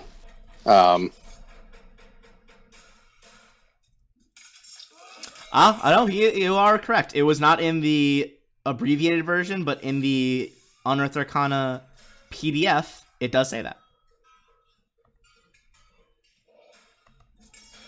That means I don't have to smell these Rules lawyer, bastards. bitch. Do we notice this, though? Do we notice this? That's the question. Like, we've seen him climb. Do we notice that he's not breathing this in? You don't have to answer now. Just something to think about. I'm going to Let's say, continue with the here's battle what I'm and going to we'll do. think about On it. Agnes's turn, Agnes is going to get a perception check on that, because Agnes is also going to have to make that save against the smell, and might notice that Uhtred is just, like, purely unaffected because he's not breathing in. And there's that fucking mimic again. Okay. That's a very interesting interaction. So, Uhtred, I take that back. Yeah, you, I did not have the full PDF open for this session. You are correct. So you don't have disadvantage, so you can stand up and do your attack. Okay, So I think what we'll do, I really want to bite this thing again and run away. You do still have 1 bite left on this Yeah. long rest. Yeah, I do have 1 bite left. Yeah, I mean, Ooh, if I bite, I will say go out- though, I think you would know this as your race. Doesn't it say that it has to be something like living? Wasn't that part of it? I think I saw that on your character sheet. Or it has to like not be a construct and not be undead. I can go back Something to with look. a I'm life not, force. yeah, Let me I'm not going to see. do it now. I'll look for but- you because I know it's a pain on the tablet. I'm just looking under what you added for Vampiric Bite. When you use your bite and hit a creature that isn't a construct or undead, you can empower yourself. So it would do damage, you just wouldn't get the special bonus. Okay. So I think what I'll do is, since this guy's flanked, I'll just use sneak attack with the short sword. Okay. Well, he's not And flanked, but then- he's threatened. So you don't get advantage, but you do get sneak attack on But I can draw. Okay, so did the rules on that change? Because last time we were like, can't if draw, you can but draw a line. you're attacking the mimic. Sorry, I thought you were attacking the ghast. Yes, you are flanking the okay. mimic. Okay. No, you're. I thought you were attacking this dude. Okay, yeah, no, sorry, you're good. Okay, so yeah, we'll do that, and then Alright. I will probably beat feet and get out of there. All right, go for that, then do the disengage. All right, with advantage, that's gonna be a 24, which does hit the mimic. Go ahead and roll that with your sneak attack damage as well for 8 damage as you stab the cloak as it kind of like whips around and is like purple tongue lolling everywhere. And then go ahead and do your disengage for 15 feet, and it will be Bodavin. Bodavin, aka Ingmar, for this session. So that was 10 damage total, yeah. Yeah, 10 total. I took 10 okay. off of it. Sorry, I said 8 because I was like reading 8 as I said it. And then But I yes, think it is I'll move right up here. All right, you kind of hook a turn back that way. Yeah. What's Bodavin's thought? All right, process Bodavin's here? going to jump on the table and he's going to look at Uhtred and ask where the cleric is. Yeah, I was just pointing to the room. Around the corner. Okay. He like And- indicates where to go. I would say pretty accurately.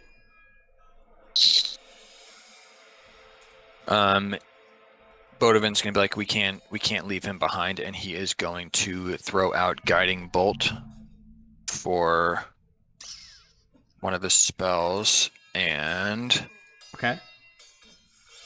Is that on the top ghoul? yeah, the one that he can Or sorry, see, top but ghast. Yes. yeah, doesn't he have like the sorcery points? Like, how do those work? Would it be worth? Is there something he can use his sorcery points use to make this Guiding Bolt even better? I don't believe he has something to make Guiding Bolt better. I will look into it though. I mean, yeah, perfect. That's the wrong one, or I mean, I guess that is the right one. I forgot to change That the is name going to last be time. a hit. That is a hit for 23. Sorry, hit 23 to hit. Roll damage.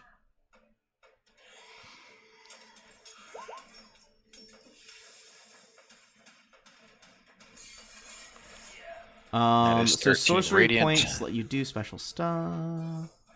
Don't worry about that. I'll look into that a bit later. But right now, because I think he has, I don't know what sorcery things he chose. I think he has 2 points right now, and I believe he could use them to like cast extra spells and things. But that is 13 radiant, which is a hefty blow. That damage slams into it, and the top ghast is looking pretty fucked up right now. Does it do extra damage now that it's what he noticed? It does extra damage now that it's radiant. It does not seem to do extra damage. It just seemed to be like a very Okay. good hit. Gotcha. That is gonna And be. Is he moving That anywhere? is. Nope. He's just going to stand on the table, ready his casting for his last spell for when another one comes through. Probably throw another guiding bolt down on him, and plus Thimble, he's not really blocking. Thimble can walk under the table. You know, he's on top of the table. Right. So I'm gonna do a pseudopod attack from the mimic on Agnes. If this hits you because it's still an object form, you'll be adhesive to it. But 10, you dodge out of the way as it like lashes a robe arm at you. The sleeve kind of like goes wide. Sweet.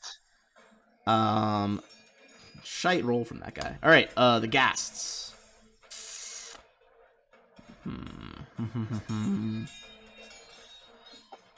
Yeah, they're gonna try to paralyze some people.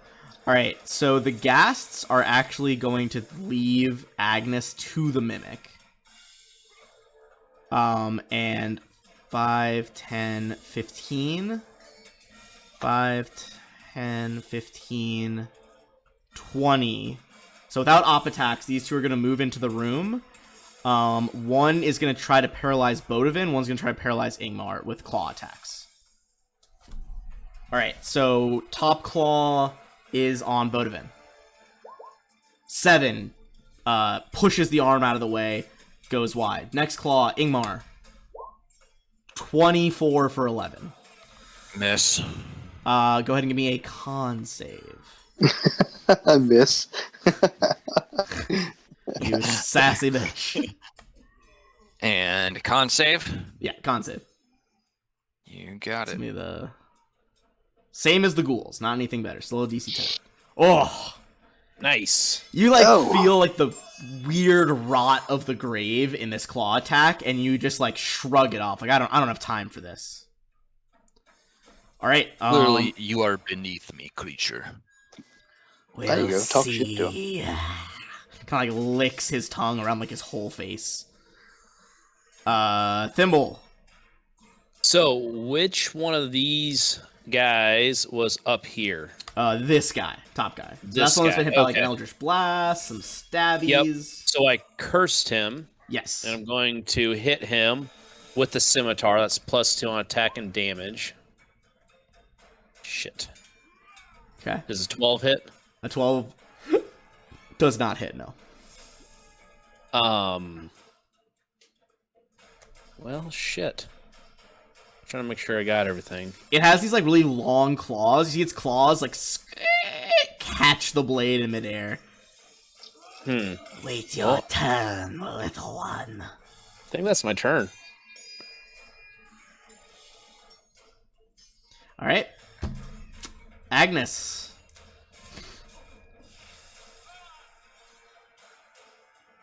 So, you actually, without leaving the As those unholy Mimics. creatures kind of leave. threatened shit, you can actually make it all the way to the ghouls without provoking an op attack. Right, yeah, and that's kind of what I was getting at here, like without kind of provoking that their the repercussions of that. Yeah, you kind of like He's kinda trying to skirt the follow mimic, those like guys. holding your warhammer up like defensively as you get into position. Yeah, he's still driven by his unholy rage or whatever, and goes ahead and throws out a giant overhead swing like he's splitting some wood here. And is this on a top or bottom one? The top one here. All right, go ahead and roll damage. The warhammer, as this one's like lunging forward, its tongue flailing toward Thimble, you cave in the back of its skull. One down. Nice. Squish. That brings us to Ingmar, who is now like in point blank range of the other ghast.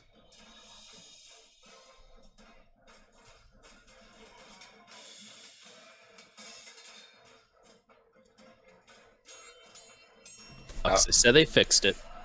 They sure did say they fixed it, but it came back very quickly, at least.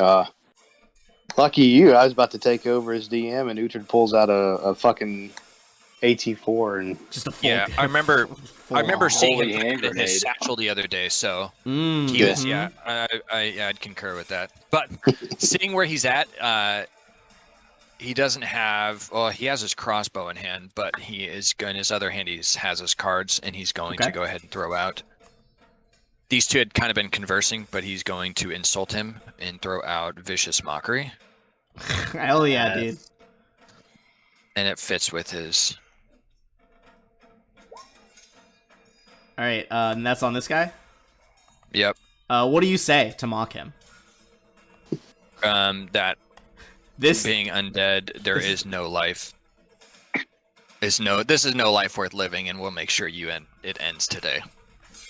All right, let's give a wisdom save from this undead lad. Yeah, fails. As that really hits home. As he's just like, I've been in a wall for so long. and now you get to die in an open room, my Oops, friend. sorry. Crushing Ignore that information for this this undead.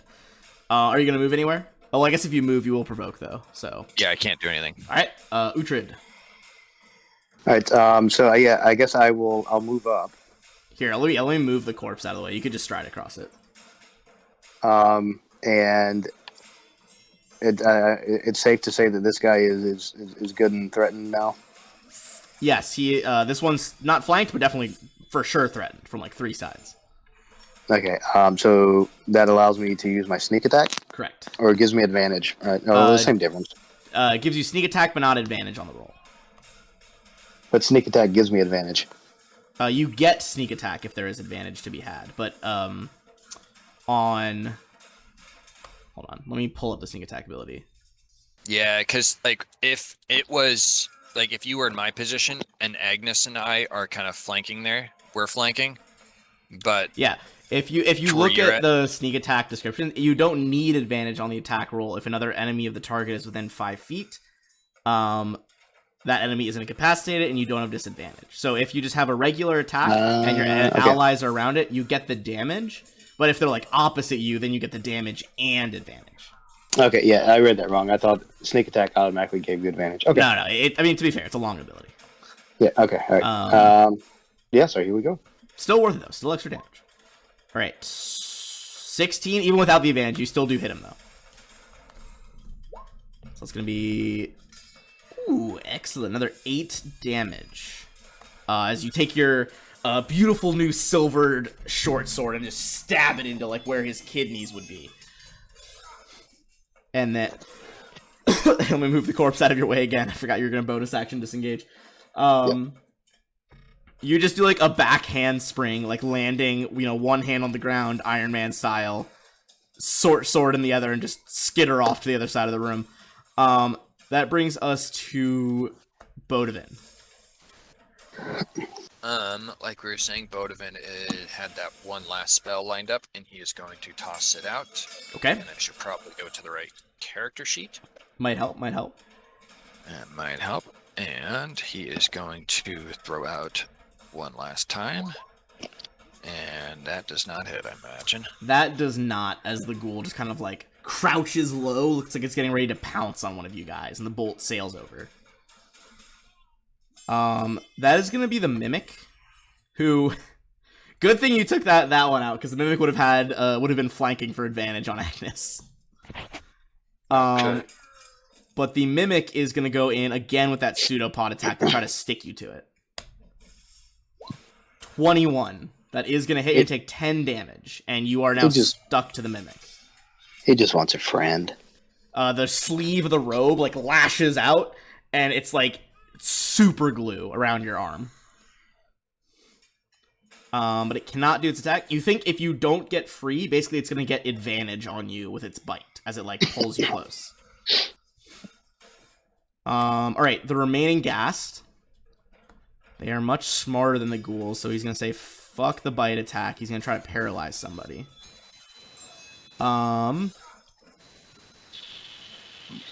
He would not know that Bodevin's out of magic, and he's been slinging some spells. So the Ghast is going to try and hit Bodevin with the claws.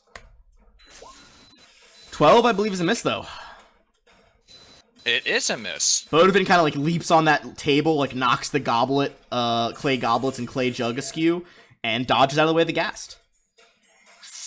That's all he's going to do. Thimble. All right.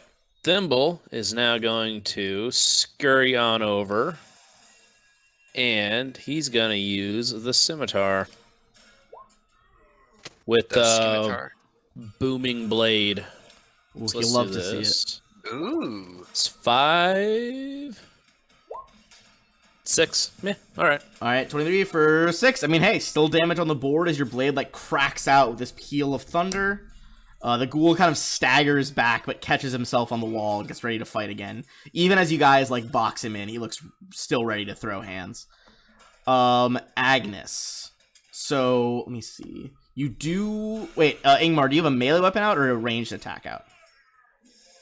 Oh, I have a ranged attack. All I have is my... Okay, so it Crossbow does need to and be my another cards. melee weapon opposite for it to be flanking. Damn. Oh, dang. Nope. Okay. But like that's a good reason. Like if you guys find like spare daggers, like it's always nice to like have a dagger just so you can help the melee people. If I mean, need he be. has a dagger, but he shouldn't he shouldn't even be this close to him, but Yeah. yes. All right. So Agnes, I mean, without that, then you know, equal chance to hit the mimic or the ghast. Okay, well, I feel like since the mimic's kind of got a hold on him, am I able to still, you know, throw like a two-handed Warhammer hit on him, or is it more like a one-handed? So right now, let me double check the exact, because I know I'm thinking of the Pathfinder rule for it in my head right now. Or do But I you need to have the spell? grappled condition, so your speed becomes 0. And do. Okay, so you can still swing with your weapon. Or Okay. you could try like an athletics check to like break free.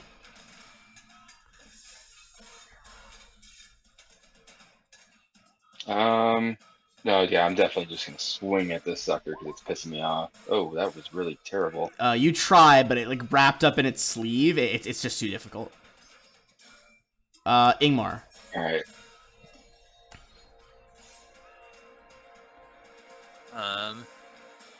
He has nothing available to him right now, unfortunately. So he is just going to have to do the same thing and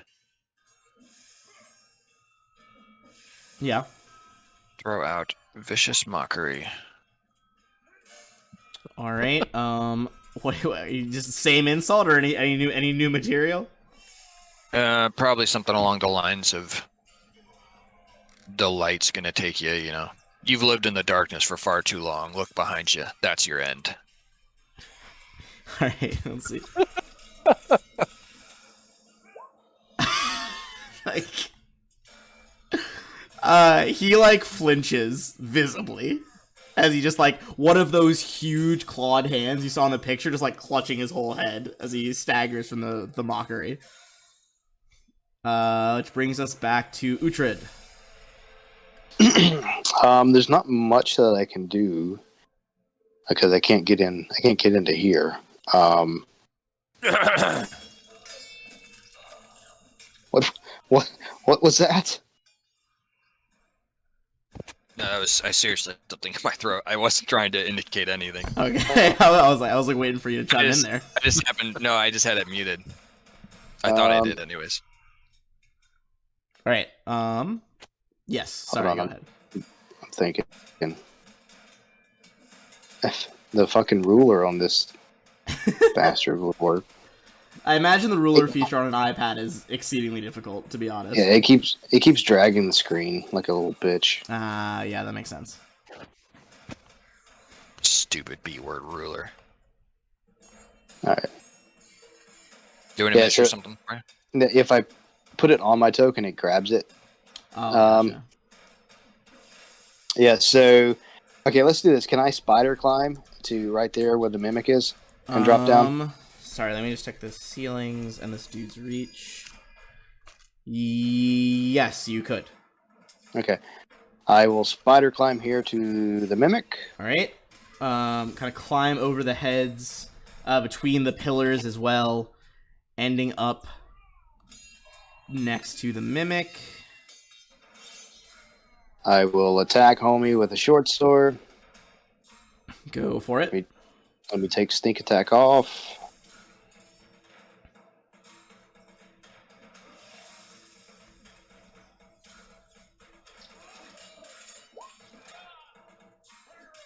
That is a hit.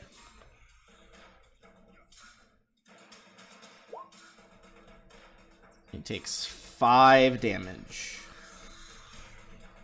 Alright. He's kind of slashed with the And cloak. then It is still like this weird amorphous blob underneath, so it's very hard to tell how damaged this thing might be. all right. I think you could get to the square above Thimble if you like hooked to left. Okay, yeah. Let's do that. Let's disengage up there. Above Thimble or above Bodavin, sorry, because you have 15 feet. So, yeah, either one. Up above Thimble. Okay. Bodavin. A.k.a. Ingmar. Ingmavin. He is going to pull out his dagger and try and stab him In the face.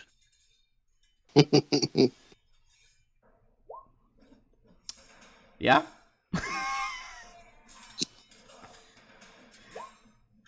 Oh no, I was saying yeah. Strahd like, oh, you stab him in the face. No, a 9 does not hit. But you said yeah. You knew what I Really meant. sending mixed signals there. I know, I Ben, thought I'd he's try to like- sneak it in anyways. I'm not playing with these assholes Well, anymore. this isn't where we're supposed to be. We're casters. We're not supposed to be fighting. Yeah. Anyway, Mimic's turn. Alright, Mimic now is going to have advantage on this bite roll. Gosh dang it. Well, did my attack not disrupt any of his stuff he had going on? No, he is still grappled.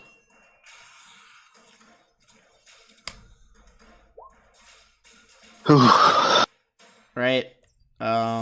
Ooh. That is 10 piercing plus 3 acid. As you guys see, Agnes, the huge mouth in the middle of the robe opens and just bites around his whole torso. Agnes goes unconscious, like, in between the teeth of the Mimic. Great. The gas is like, is that the one that was supposed to kill me? And I think because you've been just mocking everything about its undead existence, it's gonna go for Ingmar this time. Yeah, that sounds about right. Damn! This gas has missed every swing. Don't egg it on. Leave it alone. He's doing just fine. Hey, Thimble. So Thimble, Most inept undead ever. Jesus. he's gonna use a scimitar with booming blade again. Shit. Is Turns out this I'm guy not. cursed? No, it's the one that died was cursed. Oh, right. Okay, so in that case, it's not gonna hit. He's cursed. Alright, so it's not gonna hit. Agnes, Dude, please your make scimitars are the worst. please You're make a as bad death as that, save. that one. Dude. Alright, death save, so first time here. That is one Hopefully that's success. You good. can put a tick mark in one of the success circles. Okay. All right, Ingmar. Done. There is still a Mimic around the corner, gassed over here, and one of your friends. That's all I bleeding out. have. Okay. That's all I have. He's gonna make that will save again. Still fails it for another 3. And he will go ahead and take a step back, though. Okay. Even though I know he'll take the opportunity, but he's going to look at Uhtred and tell him he needs to get in here and finish this. Okay. I was waiting for you to move out of the way. This guy cannot hit Miss. the fucking broadside of a barn. Awesome. It's supposed to be a scary undead, and he's literally rolled 7 like 4 times. Yep. That's all That the was- trash talking, man. I'm getting in Yeah, his head. you're really getting in his head with these fucking vicious mockeries. Yeah, Yeah, now you make it over there. He's Safe. super emotional. Uhtred, you now have a clean shot at getting in on the gas here. Yeah, now I move in, and it's gonna be like 20, 20, 20. All right. Don't you dare. Also, I will Got remind, this. unlike Pathfinder though, sneak attacks are doubled on crits in this version. All right. So let's do this.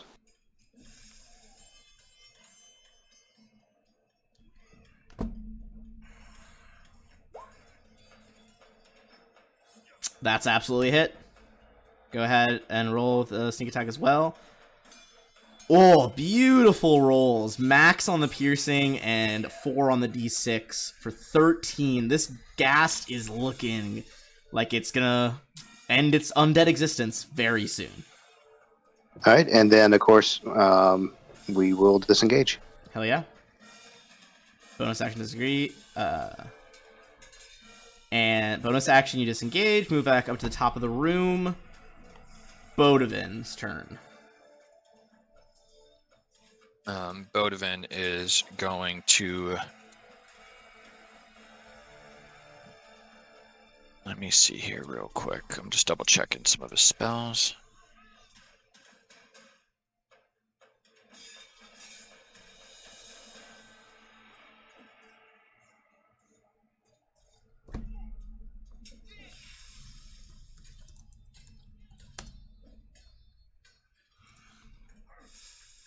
If Bodovin, from where he's at, can he see the?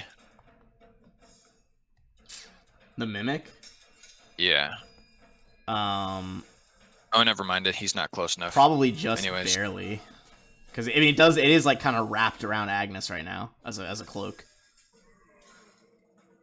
But he is going to go ahead and kind of touch the necklace that's kind of glowing on his chest, the pendant, and he is going to put out his hand and throw out Sacred Flame, but it's like a glowing light.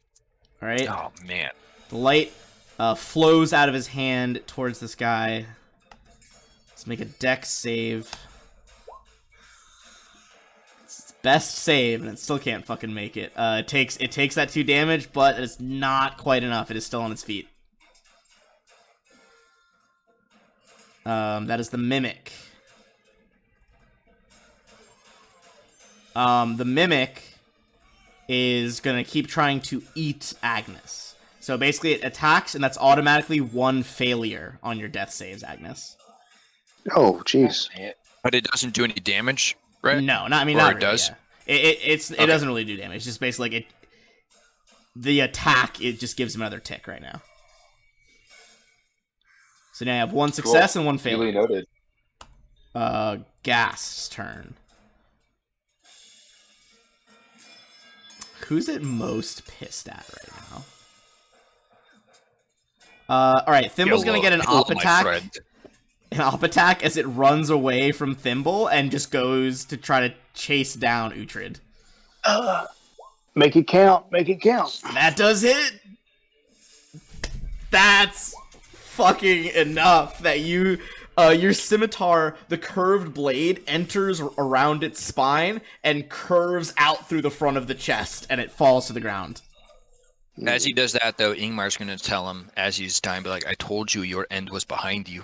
You just didn't look low enough. Oh, that's a good line. You know what? I'm gonna give it inspiration on that one. That was good. And Ben, I like the hooking him through the chest, but realistically, it's more like his Achilles. It's a very low angle this blade is coming in. Well, I mean, on the bright side, that does free up Thimble, so you could make a medicine check to try and stabilize Agnes here. Or you could go in at the mimic. What's the move here? Well, my medicine's -1, so I'm gonna hit him with the scimitar. Smart. With Right, him being like just basic, would it be an advantage because it's just sitting there eating on my buddy? So you would still have to move into the next room, but no, I don't think you'd have advantage on it. Okay. Doesn't matter. 20 is absolutely a hit. For another 11 damage. The Mimic, that time you shred away part of the cloak, and it, like, doesn't reform out of that weird, you know, hybrid material it's made out of. It looks like this thing's actually starting to take some damage. Agnes, let's pause here for a second, because it's going to be a death save. And in addition to that, if you get a nat 1, that'll be 2 failures, and you will full die. Oh, jeez. No pressure. You can do it. That is not full death, but that is another failure. If someone doesn't get him up before he gets a third fail, he will be dead.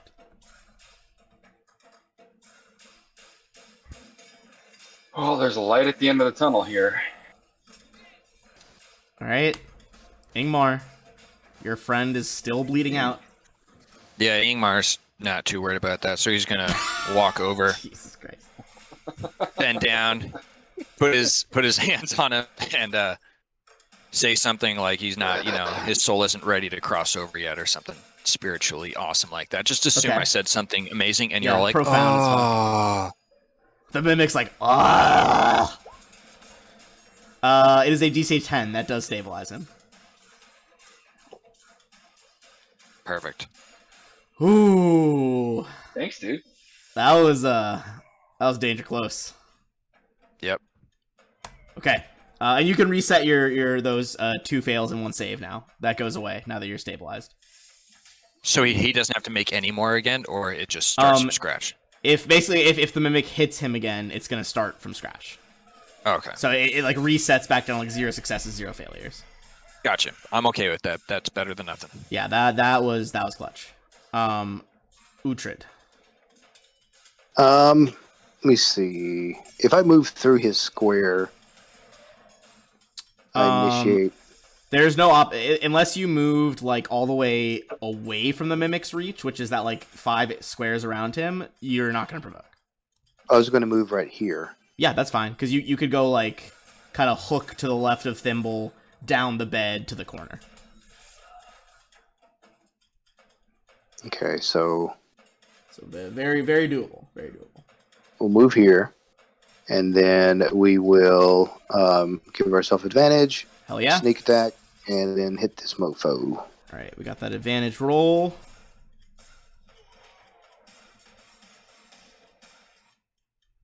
Give me something good. 18, 17. Those are both good rolls. That is going to be a hit. All right, we got 4 piercing and 5 on the sneak attack dice for a total of 9. The mimic definitely looks bloodied now as you see gaps begin to appear in its physical shape. Boom. Are you disengaging as well? Yeah, we'll disengage. So it's real 5, quick, 10, before 15. you do that, Yeah. when he's doing that, like if he was to stay there, would Thimble get advantage on his roll? Yes, Thimble would also get advantage. Right, I was just curious if that was just a rogue thing or not. No. Flanking is just like flanking gives advantage. Okay. Okay. Some people don't play that way, but I do like to play that way.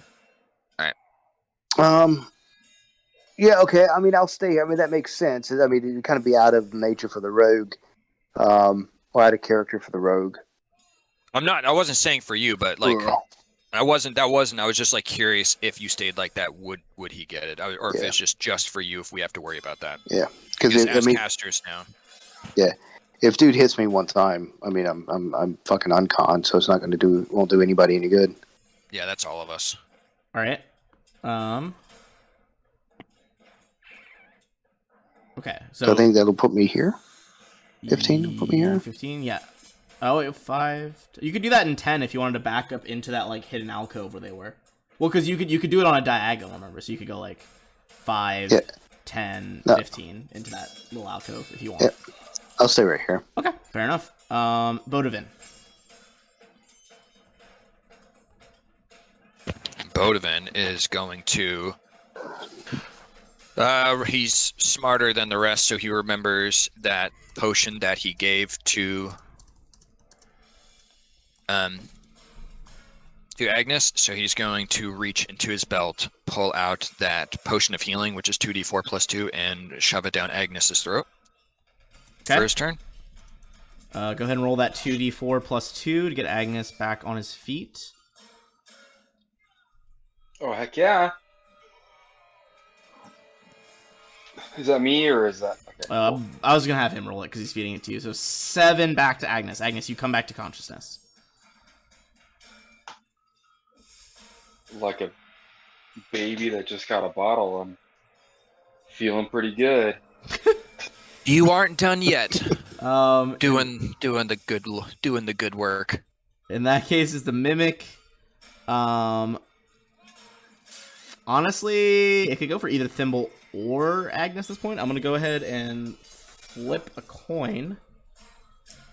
All right, it's gonna go for Thimble this time. 13. 13 AC. Let's see. It's going in with the pseudopod attack. 8. That is a miss. Both gas are out of the order. I'm gonna remove them. Thimble, back to you. Thimble's pissed. Understandable. All right, we got 6 on the booming blade and 5 on the slashing. All right, getting close here. It's gonna be Agnes. You can use half your movement to stand up. If you don't, attacking from the ground is a disadvantage, just so you know.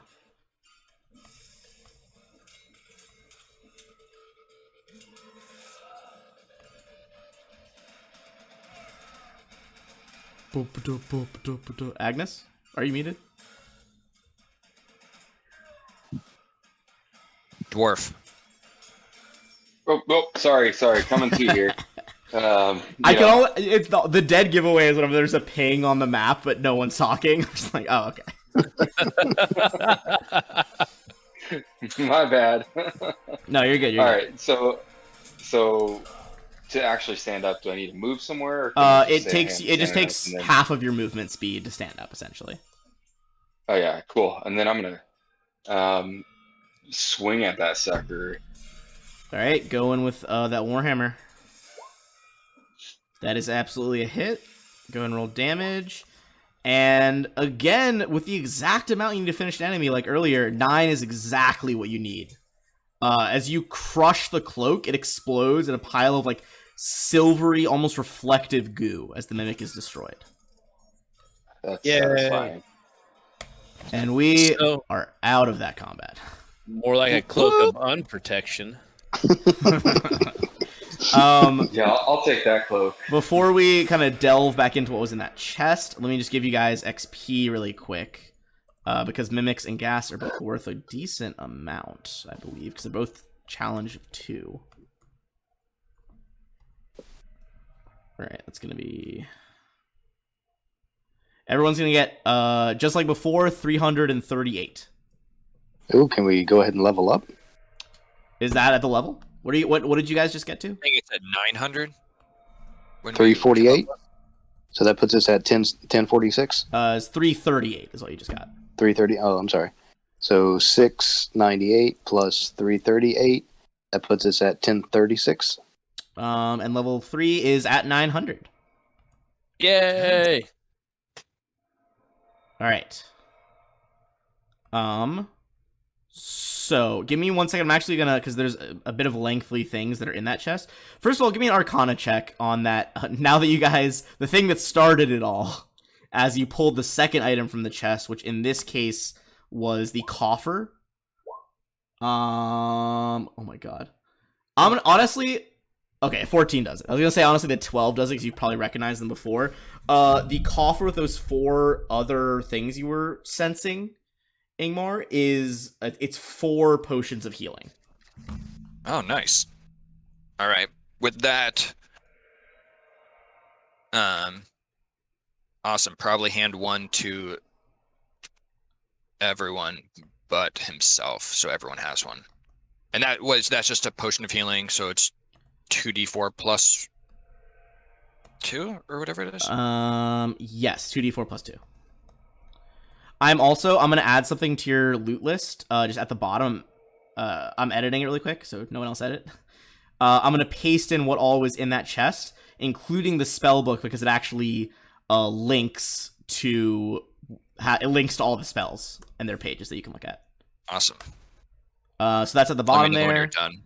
Yeah, I just saved it, so you should be able to see the Awesome. spellbook has those first level spells: disguise self, identify, etc. Second level, dark vision, hold person, invisibility, etc. All right. All Now, right. real quick, with that chain shirt, Yeah, let's I know just get Thimble this out of the wants way. it. Does anyone else want it besides Thimble? Yeah, the only people that can use it is Thimble and the cleric. None of us can Chain use it. shirt is medium, AC 13. Nope, that's you. All right, all you, Thimble. That is the chain shirt is in the compendium if you want to drag it onto your sheet and check it. Is the cloak of protection in there too? Yes, it is. You should be Already able to just wrote drag that. it on there. Yeah, already added it to the loot list on you. On me? Oh. Yeah, and if you just I- search you'll on see what I'm compendium and drag it onto your character sheet, Uhtred, you should just be able to like equip it. Okay. I'll do that whenever we Have pull the the rest. character over. Yeah, well, that makes sense. All right. Okay.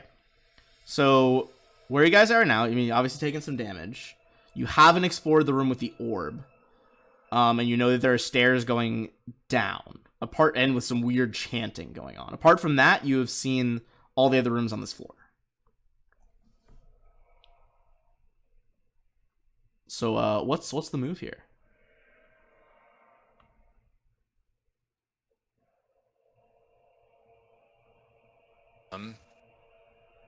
Honestly, we need a long rest. It's Okay. been, I know it's only been a little bit, but at this point, we are hurting so bad. I think we should try and in this room back here, we've got a big enough bed. I think, we can fit a couple of us on there at a time, take turns sleeping. Okay. So the plan is to kind of like, have someone on watch outside this like master bedroom area. Yeah, like where Ingmar is, we'll have someone on post right there at all Okay. times, so that way they can run back and kind of block it. I'll say you could spend most of the day just kind of like patching wounds and just relaxing before you do a long rest, because it hasn't been that. It's been a couple hours. Right. Oh yeah, I guess. It hasn't been that long, but I mean, we're out of spells already, all of us. I think it's. I mean, you can. I'm not going to stop you from doing it. I'm just saying there are, like, as always, there could be consequences. Absolutely. So I wonder what the group thinks. Do we want to try and risk running a long rest here, which is what, 8 hours, It's just 8 hanging out in hours, this yeah. room, or do we want to just do a short rest, get our health back, and go? Yeah, if we do a long rest, we can level up, right? Yeah. You would be able to level up. But we I've are in a I've only haunted got one place. spell slot left. Yeah. And we know we're hurt. We know we're coming at. So I think it might be a risk we have to take. But So what? Let's see. So at least for one of the watches, I can throw Unseen Servant out, and I will have him warn us. That buys us an hour, uninterrupted, where we can all get sleep in. I don't know if that really helps, but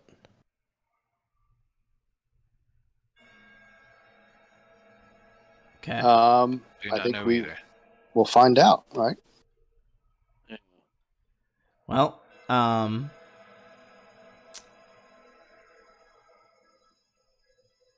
Whatever's happening downstairs is likely going to be over by the time we get there. Just all right.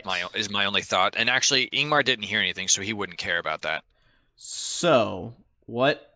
As you guys will sleep through that night. Okay. However, before we do level up stuff, as you guys wake up the next morning, I need everyone in the party to make a will save. is it magical at all? Not technically, no.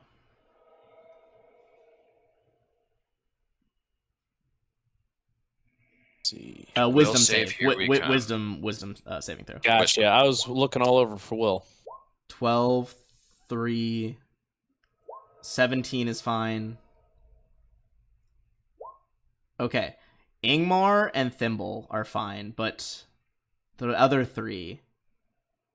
This is the second night you have spent in Death House. It is wearing on your nerves. The sounds of chanting, the undead, the monsters. Each of you is going to be affected by, instead of what we had earlier with a length of time measured in minutes, the three of you have a long-term madness effect right now. Oh, shit. So we're going to go down the list. I'm going to start with Agnes. Agnes, why don't you roll a D100?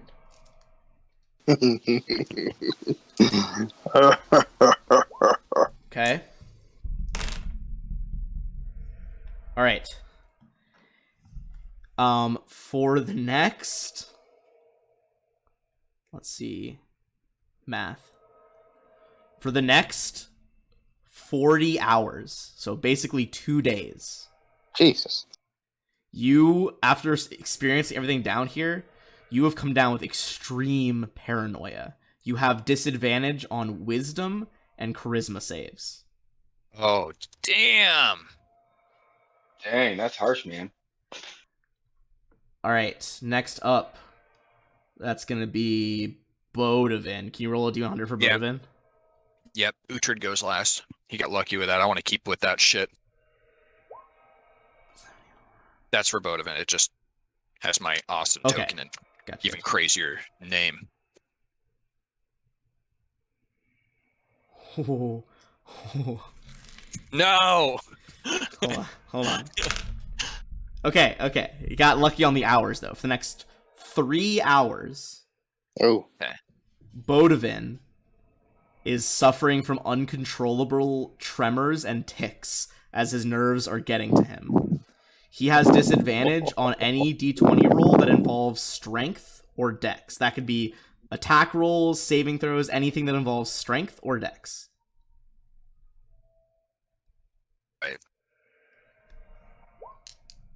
And last but not least, let's see what Uhtred got here. Okay, that's really good. Uhtred, you begin to think that only one thing kept you alive today, and that was your brand new lucky charm, your silver sword. For the next 24 hours, you are convinced that if that silver sword isn't within 30 feet of you, you are fucked. And you will get disadvantage on everything. I get disadvantage on everything? If that sword gets 30 feet away from you or more, Okay. you're basically on everything. clean. Yeah. You're good unless you throw the sword away, which obviously you wouldn't. Yeah, that's like you are utterly convinced at the moment. You're like, it's my lucky charm. If I lose it, everything's gonna go wrong. Cool. I'll just keep it I'll keep it sheathed, and then you fuckers leave me alone. All right. Why would we do anything? That was uncalled for. That's a perfect time to. All right, so we're gonna take our next break at 10 anyway, right here. So we're gonna do a quick break here to level up our characters. Let's say 10 minutes. I'm gonna run a quick ad.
then. All right. It looks like the automatic HP stuff is clicking for everybody.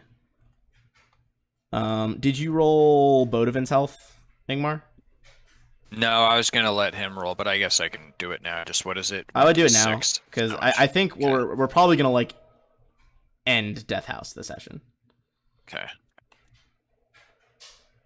Right. I And what is don't want- hold on. Should be a D6 for him, I believe. Yeah. Yep. 1d6 plus 1. I believe So it's he's plus at his con 6. modifier. Yeah. Okay, so he should be at 18. If you change it in his sheet, it should automatically do it on his health bubble too.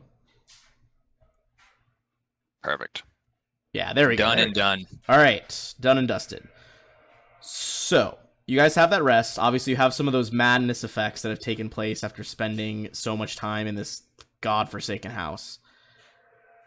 Are you going to the orb room? Are you going straight to the stairs? What's the play here? Is there still? I think now that we're up here, Ingmar would probably look at Uhtred and be like, "So the orb is just in the other side, yes?" Aye, it is.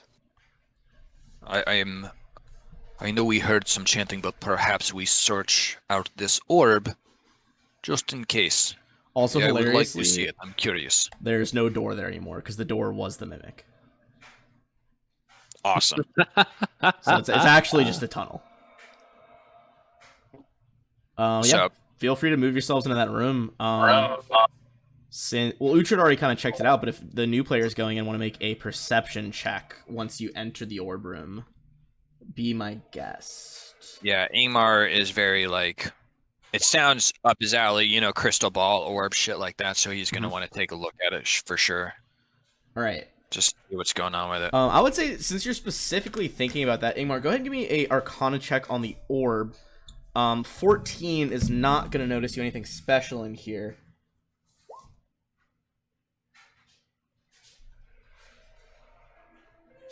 Oh, actually, hold on.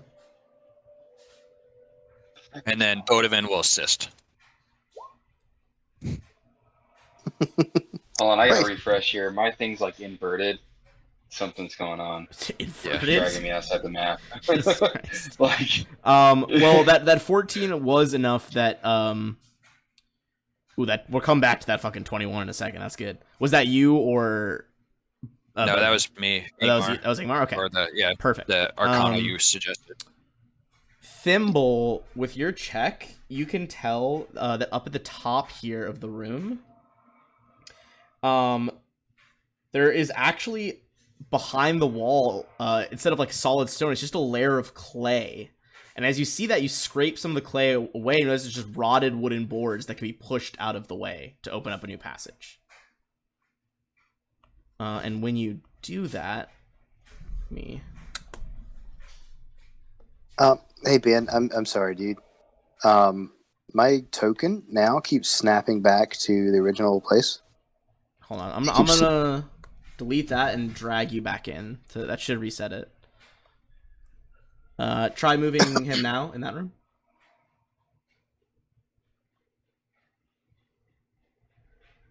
Nope. All right, hold on. I might have to tweak the settings again here.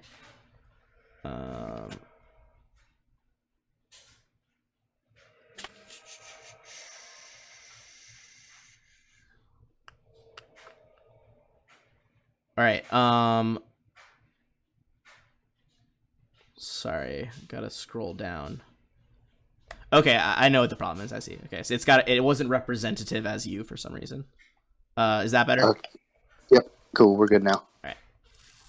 I'm just gonna save that again so we don't have that problem later in the dungeon.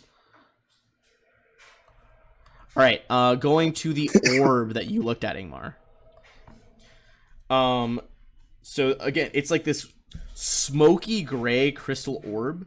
You would know that while it is not in of itself magical, it is an arcane focus. It is what most casters need to need an arcane focus to pour their power through. This is one of those. Yeah, so it's like my cards, but this is someone else's. Yeah, so your cards are your focus. This would be like, I mean, it's just on a statue, so maybe like it used to be someone's and it's just there now, but you know that it would function in the same way. Knowing that Ingmar might, well, he doesn't have a need for it right now, and I know our cleric has. Actually, what does our cleric use for his casting? It should be a symbol, right? Yeah, Just was it like? the Do you have big like a pendant, or is it like on your shield or your armor? I'm curious to see. Yeah, Just- where would you place it? Hold on, let me pull up my sheet here. You choose. It's up to you. Yeah, it's just flavor, really. Oh yeah, so no, he'd probably. Although I just guess have, he's like, a. a, you I know, don't think necklace. divine casters necessarily need a spell focus. I think that's an arcane thing. Oh, I thought he still had to have one for his like. Divine, he needs like a whole. Yeah, he does need a God's holy holy- symbol. Yeah, so he just wears this like big old like gaudy like platinum coated cross across, like, you know, in front of his Oh, hell tunic yeah. or whatever, or his scale mail. So Yes, it does say. Okay, you That's use that. a holy symbol as the spellcasting focus for cleric spells. All right. So yeah. Well, he has.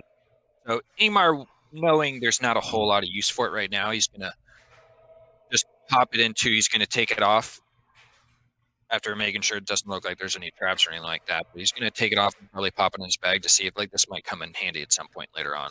Okay. Give me a perception check. so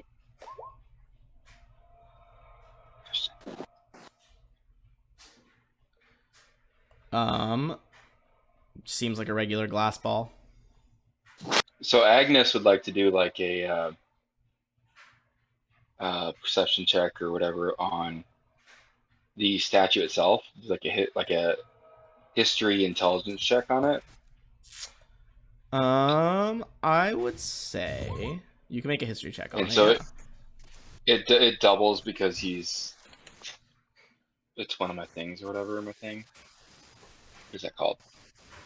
I don't know. You Yeah, tell me. proficiency proficient or whatever, bonus. so- yeah, proficiency bonus. Oh, okay, gotcha. So you guys know that this is Strahd. You do remember from some of the letters you found upstairs that this place did like worship Strahd, and like he like laughed at them basically. So you think this might have been like a focus of worship for them? Was this statue in this room?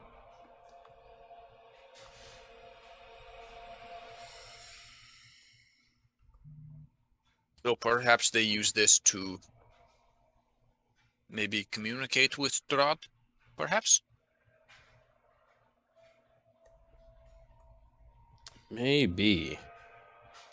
Either way, I'm getting kind of a bad feeling. I might be able to use this at some point in time. So he's going to grab the orb, knowing that it's just a spell casting thing. Didn't see any traps, so he's going to pick it up, toss it in, like wrap it up and put it in a bag so that they... Oh, shit. Ah, shit. Master, the Dark One, serve the Dark One. Roll for initiative as you see. Let me get the art for you. As you see 5 of these motherfuckers surround the statue. Look at that initiative. I rolled an 18. Ah, damn it, Bodivin. Why didn't you help? Well, they rolled a 4. Sorry, guys. All right. Ingmar, 'tis you. All right. You can make a religion check on them.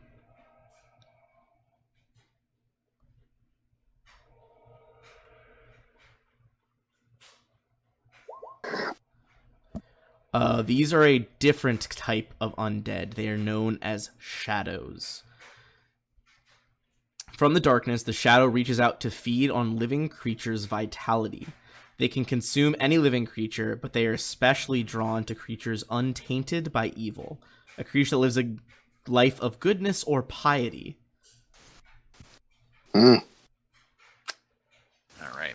Might be two players here, two characters in this party that might get fed on. Yep. You said it with does that- feed on good ones. Yes, and people who are like pious and divine. Mm. You would know that these shadows are like the remnants of people who have lived.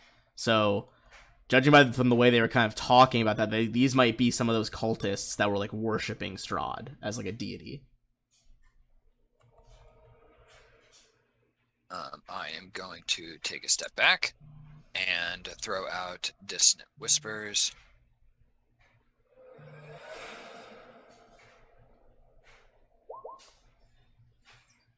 All right, who is this on? The one right in front of Votivin. All right. Make room for the 3 melee boys to get in there and crush them. And this While we support is them a back. wisdom save, right? Yep. Okay. Sorry, I'm just double checking their stuff. I will say from that high religion check, you would know that these guys are vulnerable to radiant. Okay, gotcha. But you would know the biggest problem with them is that when they hit you, they can literally drain your strength, and if they drain it all the way, they can kill you. Gotcha. With that, Uhtred or Ingmar would go ahead and tell everyone, like, get them down. You must kill them fast. Try not to let them touch you. Radiant damage will do the work. I guess it doesn't say specifically that that is a frightened effect.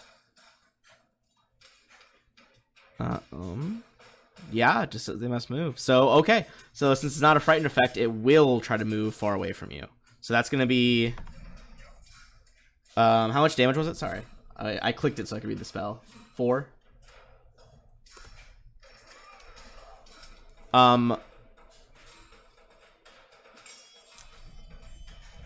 Was that what it was, Ethan?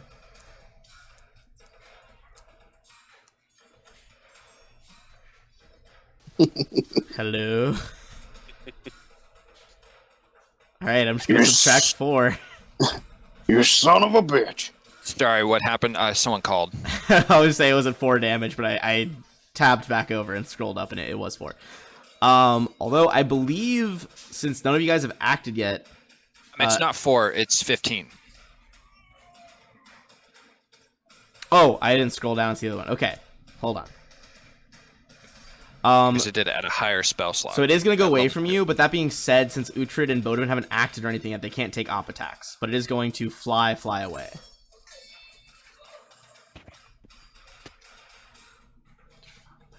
And he is going to go ahead and throw out a bardic performance, starting with Bardic Inspiration. His first bonus action is going to be on Bodivin. Right, Bodivin gets that inspiration. It's going to be Thimble. So they're undead. I would assume the necrotic damage wouldn't do diddly to them. I would say, Igmar could probably shout that out too. That with 19, you would know that, yeah, they're immune to necrotic. They especially shadows, they don't really have a physical body. They're like manifestations of necrotic energy. Yeah, so Gotcha. Radiance is the thing. Huh. Well, I'm going to do what I got. I'm going to hit this guy with the old Eldritch Blast. Okay. All right, 19. That is going to be a hit for 9. As your blast is kind of like glowing purple light just rips through the center of the shadow. And it kind of sort of tries to reform, but it's a bit more gray rather than pure black now. Cool. Are you moving anywhere or just kind of staying right there? No, I'll stay there. All right. And this is when your blast changed, right, to the agonizing thing? Yeah, it's already set for that. All right. Give me 1 second. Just checking something. As you fire off that blast, you kind of feel it feels different now. Like, it was kind of this brighter, happier purple before, and now it's this darker, like tinged with shades of black. and it's still light enough to blow away a shadow, but it feels dim. As you cast that, you vision kind of narrows, and Thimble, you look to your right. One of those skeletons, kind of like, you know, in those rusty shackles on the wall, you look over, and briefly, kind of overlaid as a sort of holographic figure, there is a cloaked figure with red eyes just staring at you, and kind of like nods and almost like you're welcome.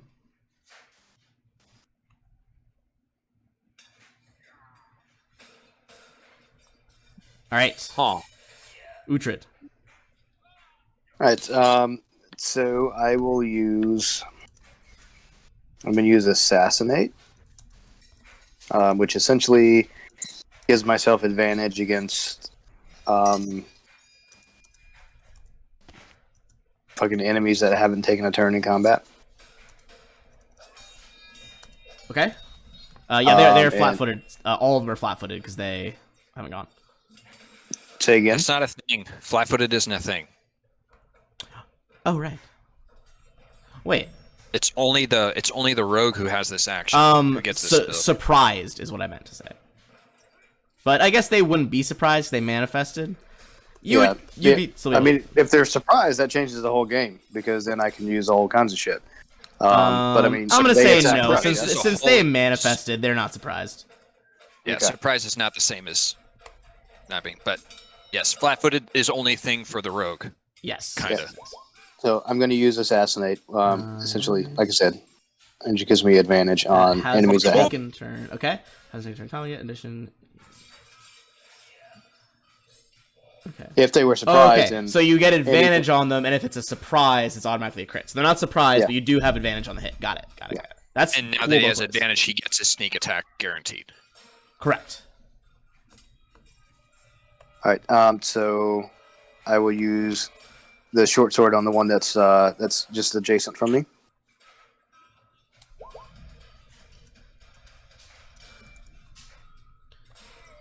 All right. 16 is going to hit.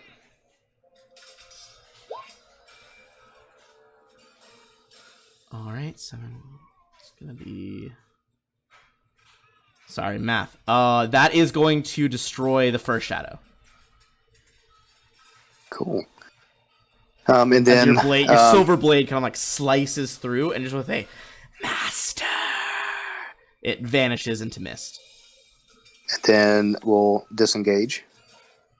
Back over this way. Now, the one that flew off. Did you mean like? Is he there like trying to block our escape, or It did you was just not basically move just far enough off? as a side effect of scared him. the spell that. Excuse me, sorry, that Ingmar used. So basically, he had to run away as a reaction, and he will come back on his turn. Okay, cool, gotcha. And that's me. All right. That's gonna be the shadows. So this one is gonna come back to Bodavin. It's gonna be its strength drain attack, trying to slash at Bodavin. Does a 14 hit? I believe it does, but I'll double check real quick. Yeah, it hits. Okay, his strength is reduced by 4, and he takes 9 necrotic damage. Oh, there's no save or anything? Nope. Damn. All right. How do I do the... If you go to the... Honestly, the easiest way is just to change the value on the left side Alright. for his ability score and just remember what it was originally. I think there's another way to do it Alright. too, but I just don't fuck with it. I got it. Alright. Other 3 shadows are alive. One is going to move down to Agnes. The next 2 are going to move toward Thimble. Thimble, they're going to try to touch you twice. 10 misses. Oh. 18 hits, though, I assume. Yes. That's going to be 12. Got a question for you. Yes, go ahead. The Bardic oh no, that wouldn't add to the AC. Never mind, I'm retarded. Bardic would not add. Yeah, Bardic would not add. But, so you're going to take 12 damage right off the bat, and we're going to roll that d4. another 4 strength drain. So you lose 4 strength. All right, final one here is gonna be Agnes with the strength drain touch. That is a crit. Oh, what the frick? Oh, It's 17 damage, but the D4 doesn't double on that.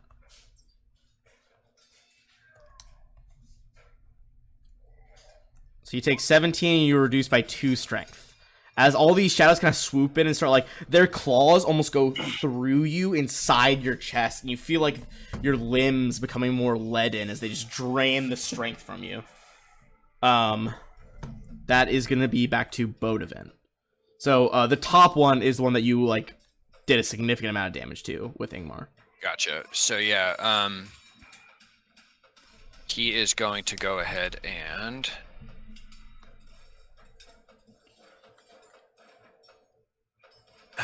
since I'm not gonna mess with any of his shit, so what he's gonna do is he's going to go ahead and do Word of Radiance at a higher level, but basically like 2d6 radiant damage for each creature within 5 feet.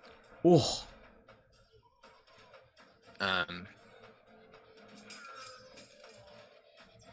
Let's make a saving throw on a Constitution saving throw. All right, so that's going to be the 2 right next to them. It's going to be 2 con saves. Nat 1 and a 15. Perfect.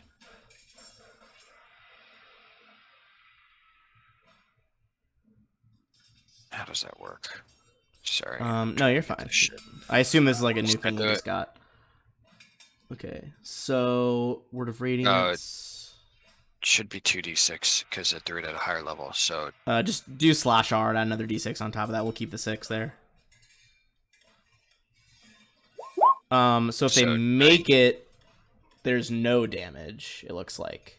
So this guy is safe, but that, like, as Bodavin just, like, glows with that bright light from inside. Like, you can almost see the cheekbones of his face illuminate from below.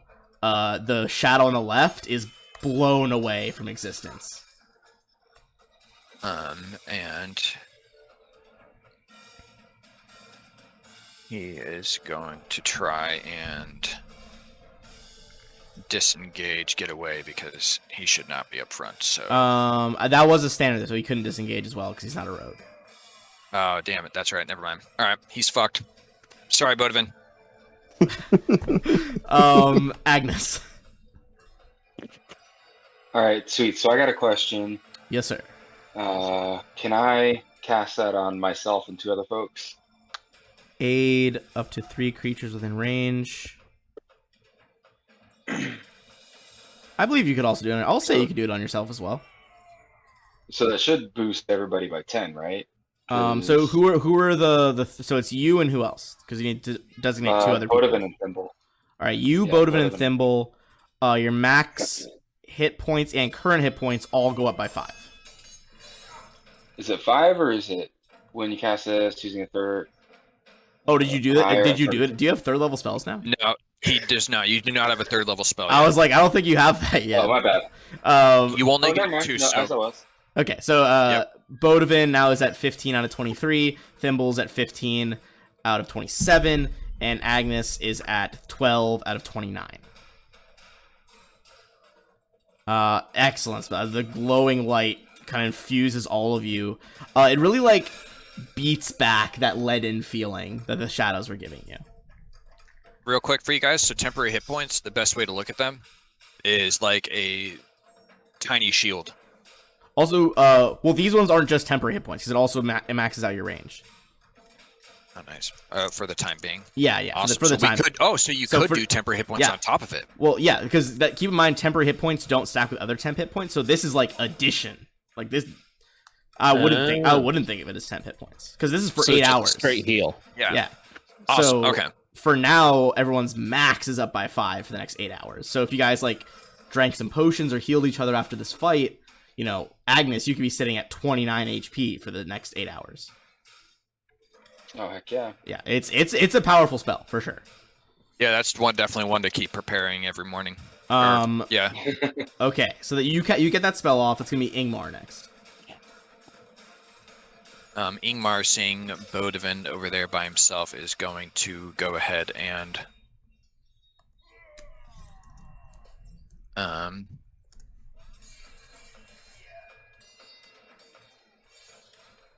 Yes.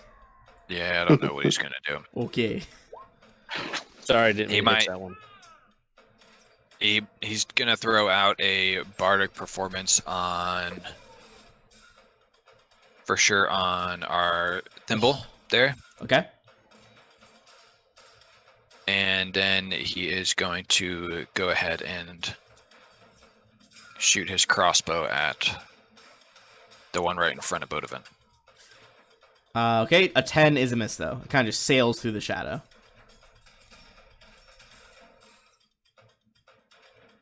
That is my turn. Alrighty. Thimble. So Thimble's gonna curse this guy. Yes, sir. So that's a +2 damage and attack Okay. with the booming blade. That is a hit. Okay. And add that booming damage, because some slashing is reduced, but booming with a whopping 14.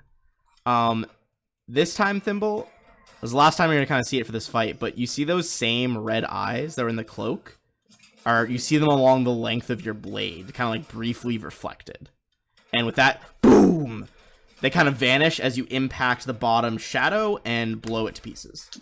Yeah, so he was cursed. I get a certain amount back. I'll figure that out. Okay. I'll trust you can add that together. Alright, that is Thimble's turn. Going back to Uhtred. All right, we are going to hop over here. Okay. We'll attack this guy here. We'll give ourselves Okay, got that sneak flanking. attack, all that good stuff. And I apologize, guys. I'm tired. Can you remind me? So sneak attack gives me advantage, or yes or no?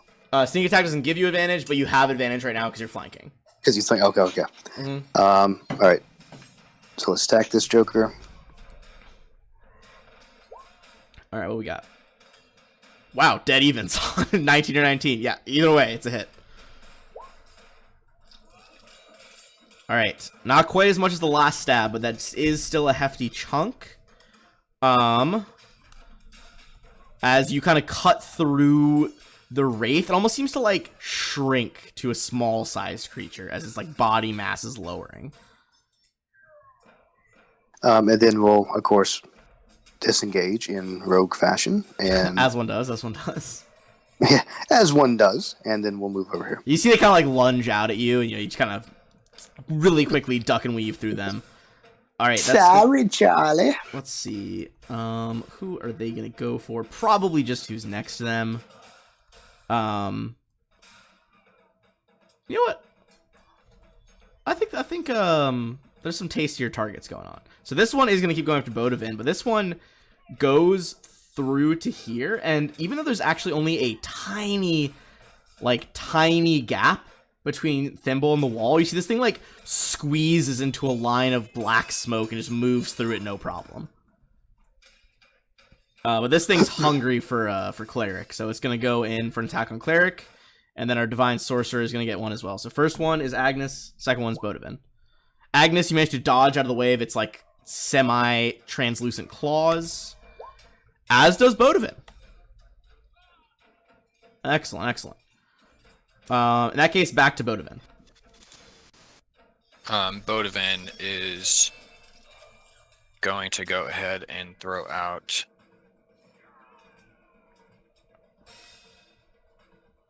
Yes, sir. Sacred Flame. All right, and that is radiant damage. So I mean, it'll double to 2 if it fails the whopping save. 1. Okay, is that the top one or the bottom one? For which one? I don't know what you mean. Oh, the guy right, it's right in front of him. The Okay, guy that's, gotcha. Let's say dex save. That's gonna be a fail, and because he's weak to it, it will double the 1 to 2 damage. Ooh. Oh! As he's just kind of like slinks back a little bit. Agnes, that is back to you. Sweet. All right. So like Agnes, is building his righteous fury here, kind of like getting into position. He's Okay. like Vegeta, or sorry, Goku when he's fighting Vegeta or whatever. Dude, it's and so does, like, funny you a mentioned that. I literally just today in the Words of mail Radiance. got a Vegeta onesie and a Goku onesie for my kid. Oh, really? Nice. So cast like Word of Radiance.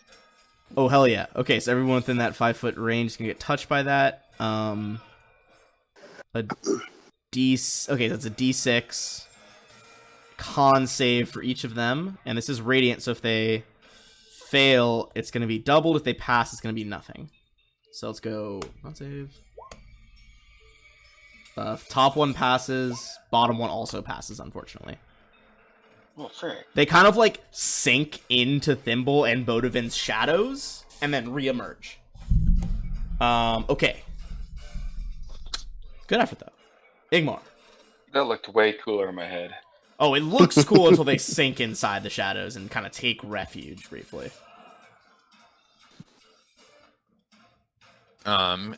Ingmar is going to go ahead and do what he does best and heal up our peeps, so he's going to throw that out to get him all the way up to... So that's 4 for Agnes. 4 for Agnes. Okay, so let's bring Agnes to 16. Yeah. That's his turn. Okay. Sounds good. All right. Oh, wait, no, never mind. That wasn't... I'm going to throw a crossbow bolt out again. Sorry. I was about to say, I thought- it's a bonus action for healing word, correct? Yeah, that's Okay. yeah, correct. That's a bonus action. I forgot about that. All right. Go out for that crossbow shot. That is a hit on the top one, I assume. Again, it's hard to do it with just a regular ass crossbow, but 8 piercing, you do still give it some damage. Top one is looking like a shadow of its former self. Thimble. One above you is very weakened. This one has not been hit. So I'll hit the one that hasn't been hit yet. Okay. And I'm gonna, because I don't think that hits, I'm gonna use that 1d6 I got from Ingmar. Okay. Add that bardic on there. So That is a hit. 13 is a hit. Okay. Let's roll that, and then we'll add in that. God damn, is that the booming Hold on, blade? that should not be... It can't be 17.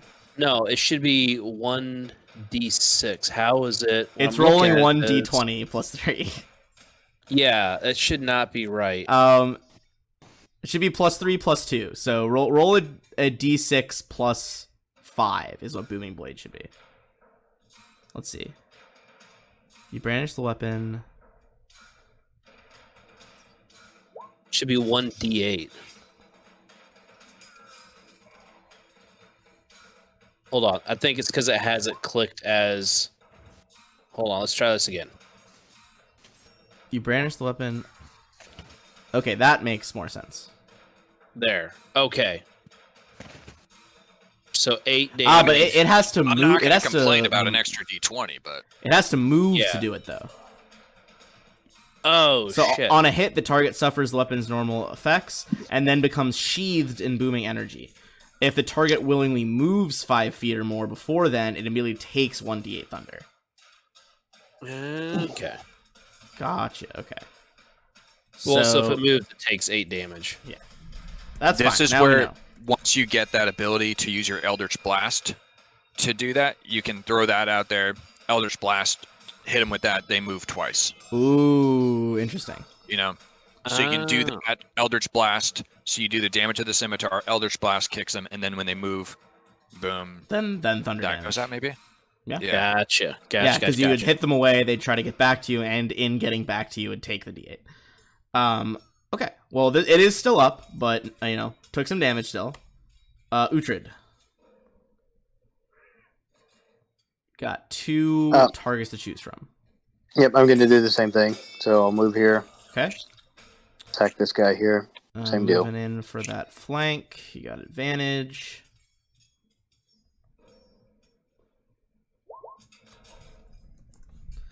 Shout out to advantage.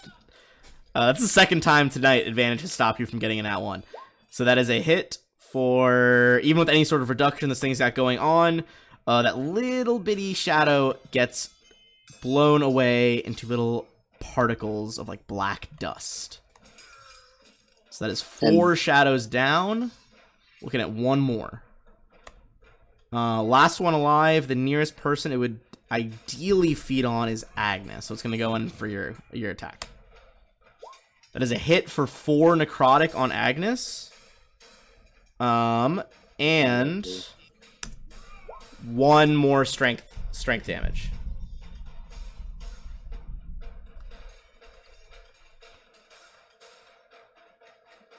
That's gonna be its full turn, so it is Bodivin.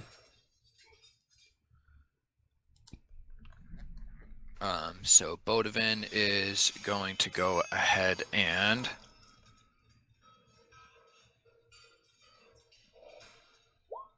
some Sacred Flame on him. Oh, baby.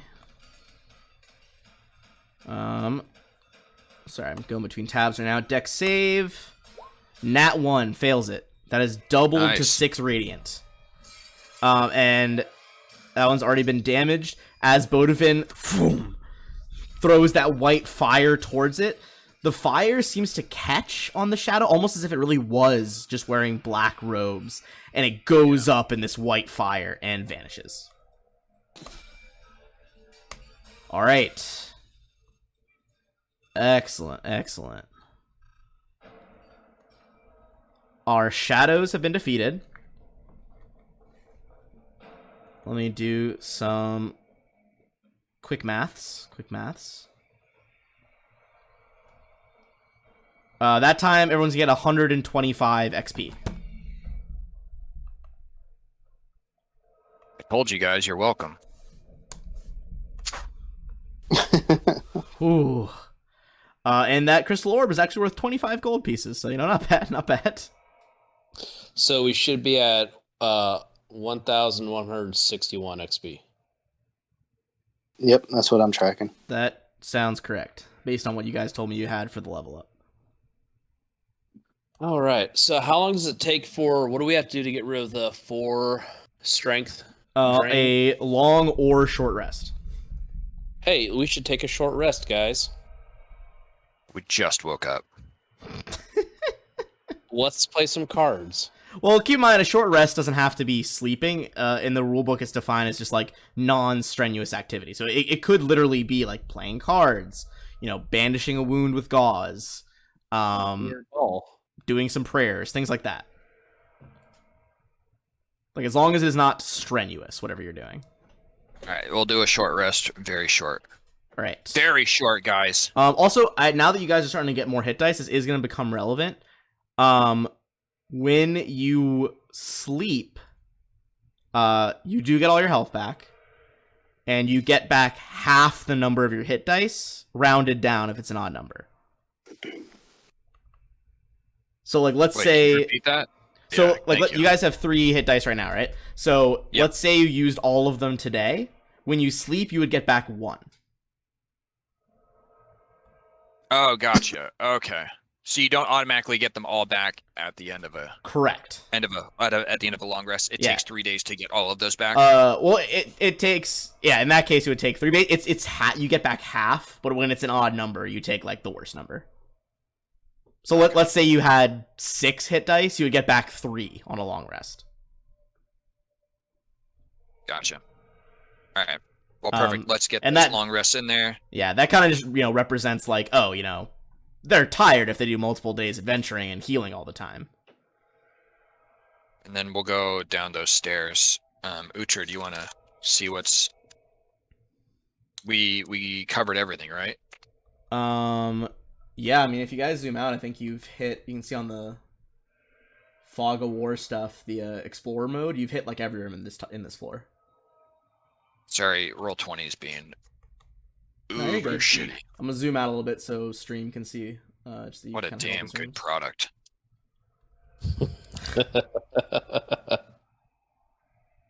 All right. So, if you're doing a short rest, you can choose how many hit dice you roll.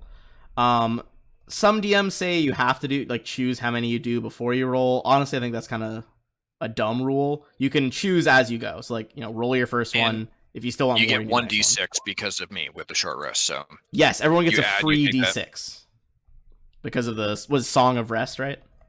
Yep. Okay. I so don't could need be any. like, boom, 1d6. So that'd be like 5 health then. Yeah. Do I just lose that, right? Because I don't need it. So Bodivin and Thimble should heal like above that, right? Because that Yes. So spell I cast. Thimble, Yeah. what's your normal? You're normally 22, right? Correct. Okay, so you changed it to 27. Gotcha. Yep. And How long does that last again? that lasts Is 8 it- hours. 8 hours. So 8 hours. Okay. as of this rest, that was an hour long. You guys have 7 hours of that left. All And right. Agnes, you only got 5, so you got to 12. You could roll another one of your hit dice. You have 3 hit dice available. Okay, let's roll. Okay, there you go. Another 7, so you're at 19. yeah, we'll just You use have that for 1 now. left. You can either use it now or wait till you do a different short rest. Yeah, we'll just do that for now. Okay, so use up 2. Uhtred, you said you wanted to go. Are you guys going down the stairs you found near the trapped hallway, or the ones you found behind the secret door?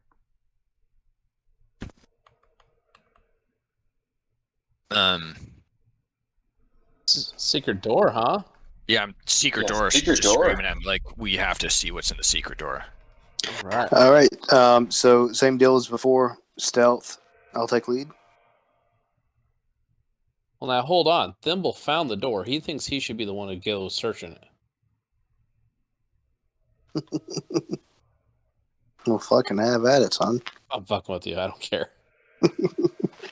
Nope, you said it. You have to get your Yeah. All right. tiny fucking ass up send front. it. I'm gonna sneak. Not send it. Sneak your ass up there. Sorry. That's what I said. This one goes up, is what I meant to say. All right. Well, I'm gonna sneak up and send it. You push up a trap door, and find yourself back in the den, where you first found Agnes with all the wolf statues. Oh. So if you take this ladder, you go straight back to the den, which is on the first floor, just around the corner from the front door. All right. All that hullabaloo was for nothing. Let's go the other way, huh? Good sneaking. Right. Uhtred? I sneaked the fuck out of that. Yeah. While he does that and finds the room where Agnes was, Uhtred, are you stealthing down the main stairs? Back this way, right? Yeah. Here, I can just. Yeah. It's actually on a different part of this map as a whole, so I can just drop you to where the stairs go. Yeah, you want me to roll stealth on that? Give me a stealth check, and I'm gonna drop your token down here. Ooh. Oof, Oof. not ideal. I'll be honest. Okay, but you do go down there. The ghostly chant emanating from here, or from a room nearby, fills this room. You can discern a dozen or so voices saying over and over, "He is ancient. He is the land. He is ancient. He is the land." So with that, Uhtred kind of takes his sword and unsheaths it like halfway and just kind of looks down at it, and just kind of puts it back and keeps his hand on the handle there, kind of Okay. gripping it tight. Looking in this area seems to be some sort of reliquary, as there are lots of different small objects in those little alcoves. Actually, I'm going to give me 1 sec. I'm gonna paste it into the Roll20 chat, so you can see what they all are, as they are. None of them are hidden. You can see all of them. All right, you are now in the reliquary.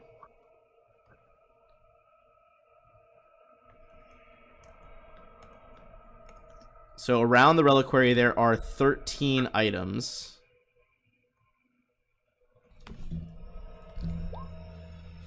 Mummified yellow hand with sharp claws, a goblin hand, a knife carved from human bone, a dagger with a rat skull, an 8-inch diameter orb made from a Nothic's eye, an aspergillium carved from bone, a folded cloak stitched from ghoul skin, a desiccated frog lashed to a stick, a bag full of bat guano, a hag's severed finger, a 6-inch tall wooden figurine of a mummy, its arms crossed over its chest, an iron pendant adorned with the devil's face, the shrunken, shriveled head of a halfling, and a small wooden coffer containing a direwolf's withered tongue.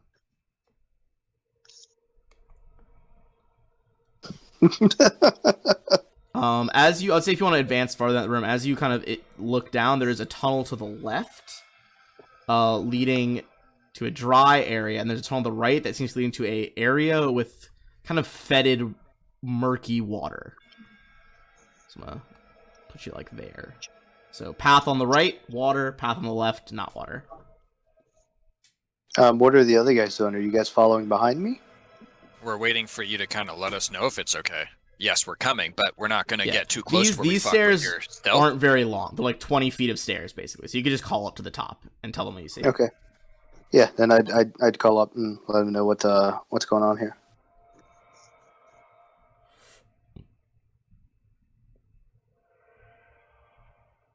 Okay. Gonna drag us down in there. All right. Do you guys start taking all this stuff and putting it in your pockets? No, why the hell do we do that? No. Who doesn't Agnes, want like trying to make a joke, grabs the shrunken halfling's head and tosses it at Thimble. You guys can hear the chanting is intensifying as you get closer to the watery entrance. Thimble does not appreciate that.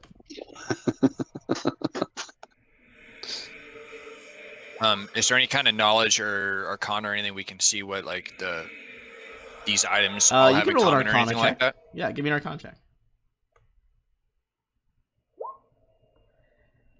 With a 19, you would think that these are like relics they amassed that they thought might help with like various arcane rituals, but you would know in fact they do not. This is kind of like, hokum. It's fake. The cultists might have thought it was like a way to do rituals, but it's not. All right, gotcha. With that in mind, I would tell everyone that. Okay. Can I pocket the necklace that has the devil's face on it? I was just about to tell her before you do that. Hey guys, maybe let's check this out before we start pocketing shit, because that's what happened with the old orb 5 minutes ago. Ingmar's gonna tell everyone like, while these items are have no actual value, I would urge you against from touching it. As you can tell, we've ran into issue like this before. And he pulls out the orb that he pulled up. We were just playing toss ahead. Oh, did he actually do that? Yeah. Yeah. Toss All right. ahead. Oh, if he tossed the head, he's gonna look at the clerk and be like, I thought you were smarter than that. Nothing happens, but you do get a look of disgust from Ingmar. Yeah. Remember that. It was a lot funnier when before I did it or whatever. So one of those 2020 things. Are you trying to steal something as him, or like? He's taking the necklace. Oh, okay, I'd say you grab the necklace pretty stealthily, as people are probably focused on the creepy chanting coming from the next room. All right. Uhtred, would you prefer to sneak in, tell us what might be ahead in this room in where the chanting is coming from? By the way. What happened? Ingmar's asking if you want to sneak in ahead to see if you can tell us what's in the other room. I got that. I just heard someone else talking. Oh. I think Agnes was trying to do something, but No. Carry on. okay. As you peer in, Uhtred, the chanting stops. As you peer into a 40-foot square room, the ceilings here way higher than the rest of this area. These ceilings are 16 feet high. The smooth masonry walls provide excellent acoustics. Featureless stone pillars support the ceilings, and a breach in the west wall leads to a dark cave heaped with refuse. That's this area down here. Murky water covers most of the floor. Stairs lead up to the dry stone ledges that hug the walls. In the middle of the room, more stairs rise to form an octagonal dais that also rises above the water. Rusty chains with shackles dangle from the ceiling directly above a stone altar mounted on the dais. The altar is carved with hideous depictions of grasping ghouls and is stained with dried blood.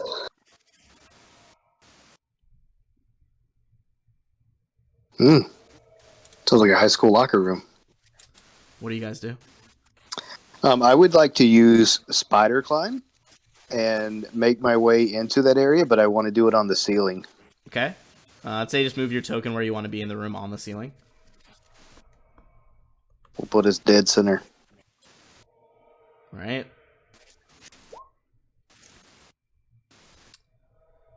Detect evil and good. Looking for elemental, fey, fiend, or aberrations as well. Yeah, so Agnes is kind of just looking for something out of the ordinary here.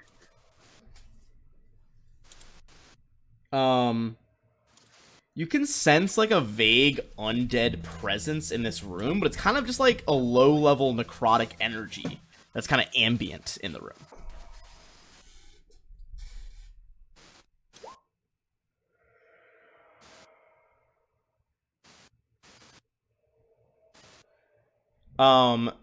Ingmar, you would detect, you think it's not really a magic item, but coming from the central dais, there's been a lot of necromancy done here over the years. Okay. Would Uhtred kind of tell us to come in here, or is he just kind of just hanging out there still? I'm just kind of checking everything out. I think as far as you guys coming in, you'd have to get into the water there, right? Because that's a bit of a drop off there. Looks like it. And what's that drop off, Ben? From the ceiling to the ground? Yeah. From the ceiling. No. From where the rest of the party is standing. Oh, into the water? Yeah. That floor slopes down along those two squares about 5 feet. So, like, over the length of 10 feet going south of where Agnes is, the ground lowers about 5. I guess I'd like to do a perception check. So obviously I'm looking for any potential signs of danger or anything like that before I give me a perception check here. Wave the party along.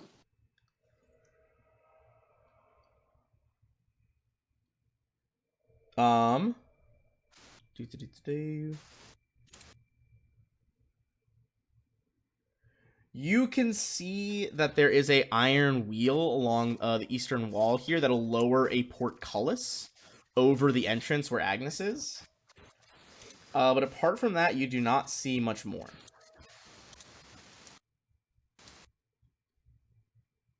It's just creepily dead silent in here. Okay. I mean, I would relay that information back to the rest of the party, and then let them make their own decision. Fair. All right. What do you guys do? So you didn't give us a plan or tell us what to do. You just kind of tell us like there's a drop off, be careful or something like that, or. Tells you that he like hasn't noticed anything more than the wheel. Okay, then if he hasn't noticed anything and he gives us the go ahead, I'd go in closer towards that necromantic, where that magic was, and let everyone know like something evil happened here, something unworldly that should not have happened, especially to Agnes, and let him know like Agnes. Let him know that in the center, a lot of necromantic magic happened, some very evil things, and okay. And Agnes would concur that he's kind of getting the same feeling from the center of this chamber here, as he kind of like wades into this pool of whatever this is. It's about 2 feet deep, kind of murky water. Somebody's gonna have to carry Thimble. So Ingmar and Bodovin kind of get to the steps of the platform. Do you guys ascend to the top of the platform? Yeah, I mean, as we're taking a look, would we be able to do a perception check to see if we notice anything different? But yeah, I'd work my way towards the top. See. I'd say at this point you'll see anything different, but once you get to the top, So you'll notice things different. So Thimble's kind of really nervous about this. He's gonna have, if anything pops up, he's gonna have an action ready. Okay. You kind of like are, back to a solid stone wall exam center. It looks like Ingmar is the first to reach the top there. As soon as that happens, kind of this whole I'm going to draw it as a square, but basically this whole area around you, if it will let me draw it for some reason. Okay, never mind. It's not letting me use the draw tool. But in a circle around the platform, the chanting begins to rise as 13 dark apparitions appear on the ledges overlooking the room. Each one floating, resembling a black hooded figure holding a torch, but the torch's fire is black and seemingly draws light into itself. Where you'd expect to see their faces are voids, and all they chant is, "One must die, one must die, one must die." And that's where we're gonna stop the episode for this week. This is 11 o'clock. Fuck you. I want to get into this. You'll have to love the cliffhanger. Another week in the murder house. I think next week we will very quickly be out of the murder house, or we will very quickly be dead, is my guess. All right, perfect. I'm excited. I'm excited for that, guys. That was fun. Also, I like to imagine that Thimble is just like along the back walls. He's behind the ring of floating figures. Just like, oh, no, fuck this. Yeah, he's shitting his little brishes. Oh my Yeah, god. that's what I was about to say. He just starts wailing out like gnome shit and throwing it at people. Like gnome dookie balls. All right. Well, good job, guys. You did make it to level 3. And you managed to get enough things to make to level 3 before this final floor. So that could be the difference. We shall see. We shall see. All right. I'm gonna run a quick ad for those still watching. Thanks for enjoying, and we will be back next Tuesday at 7 o'clock Eastern Standard Time.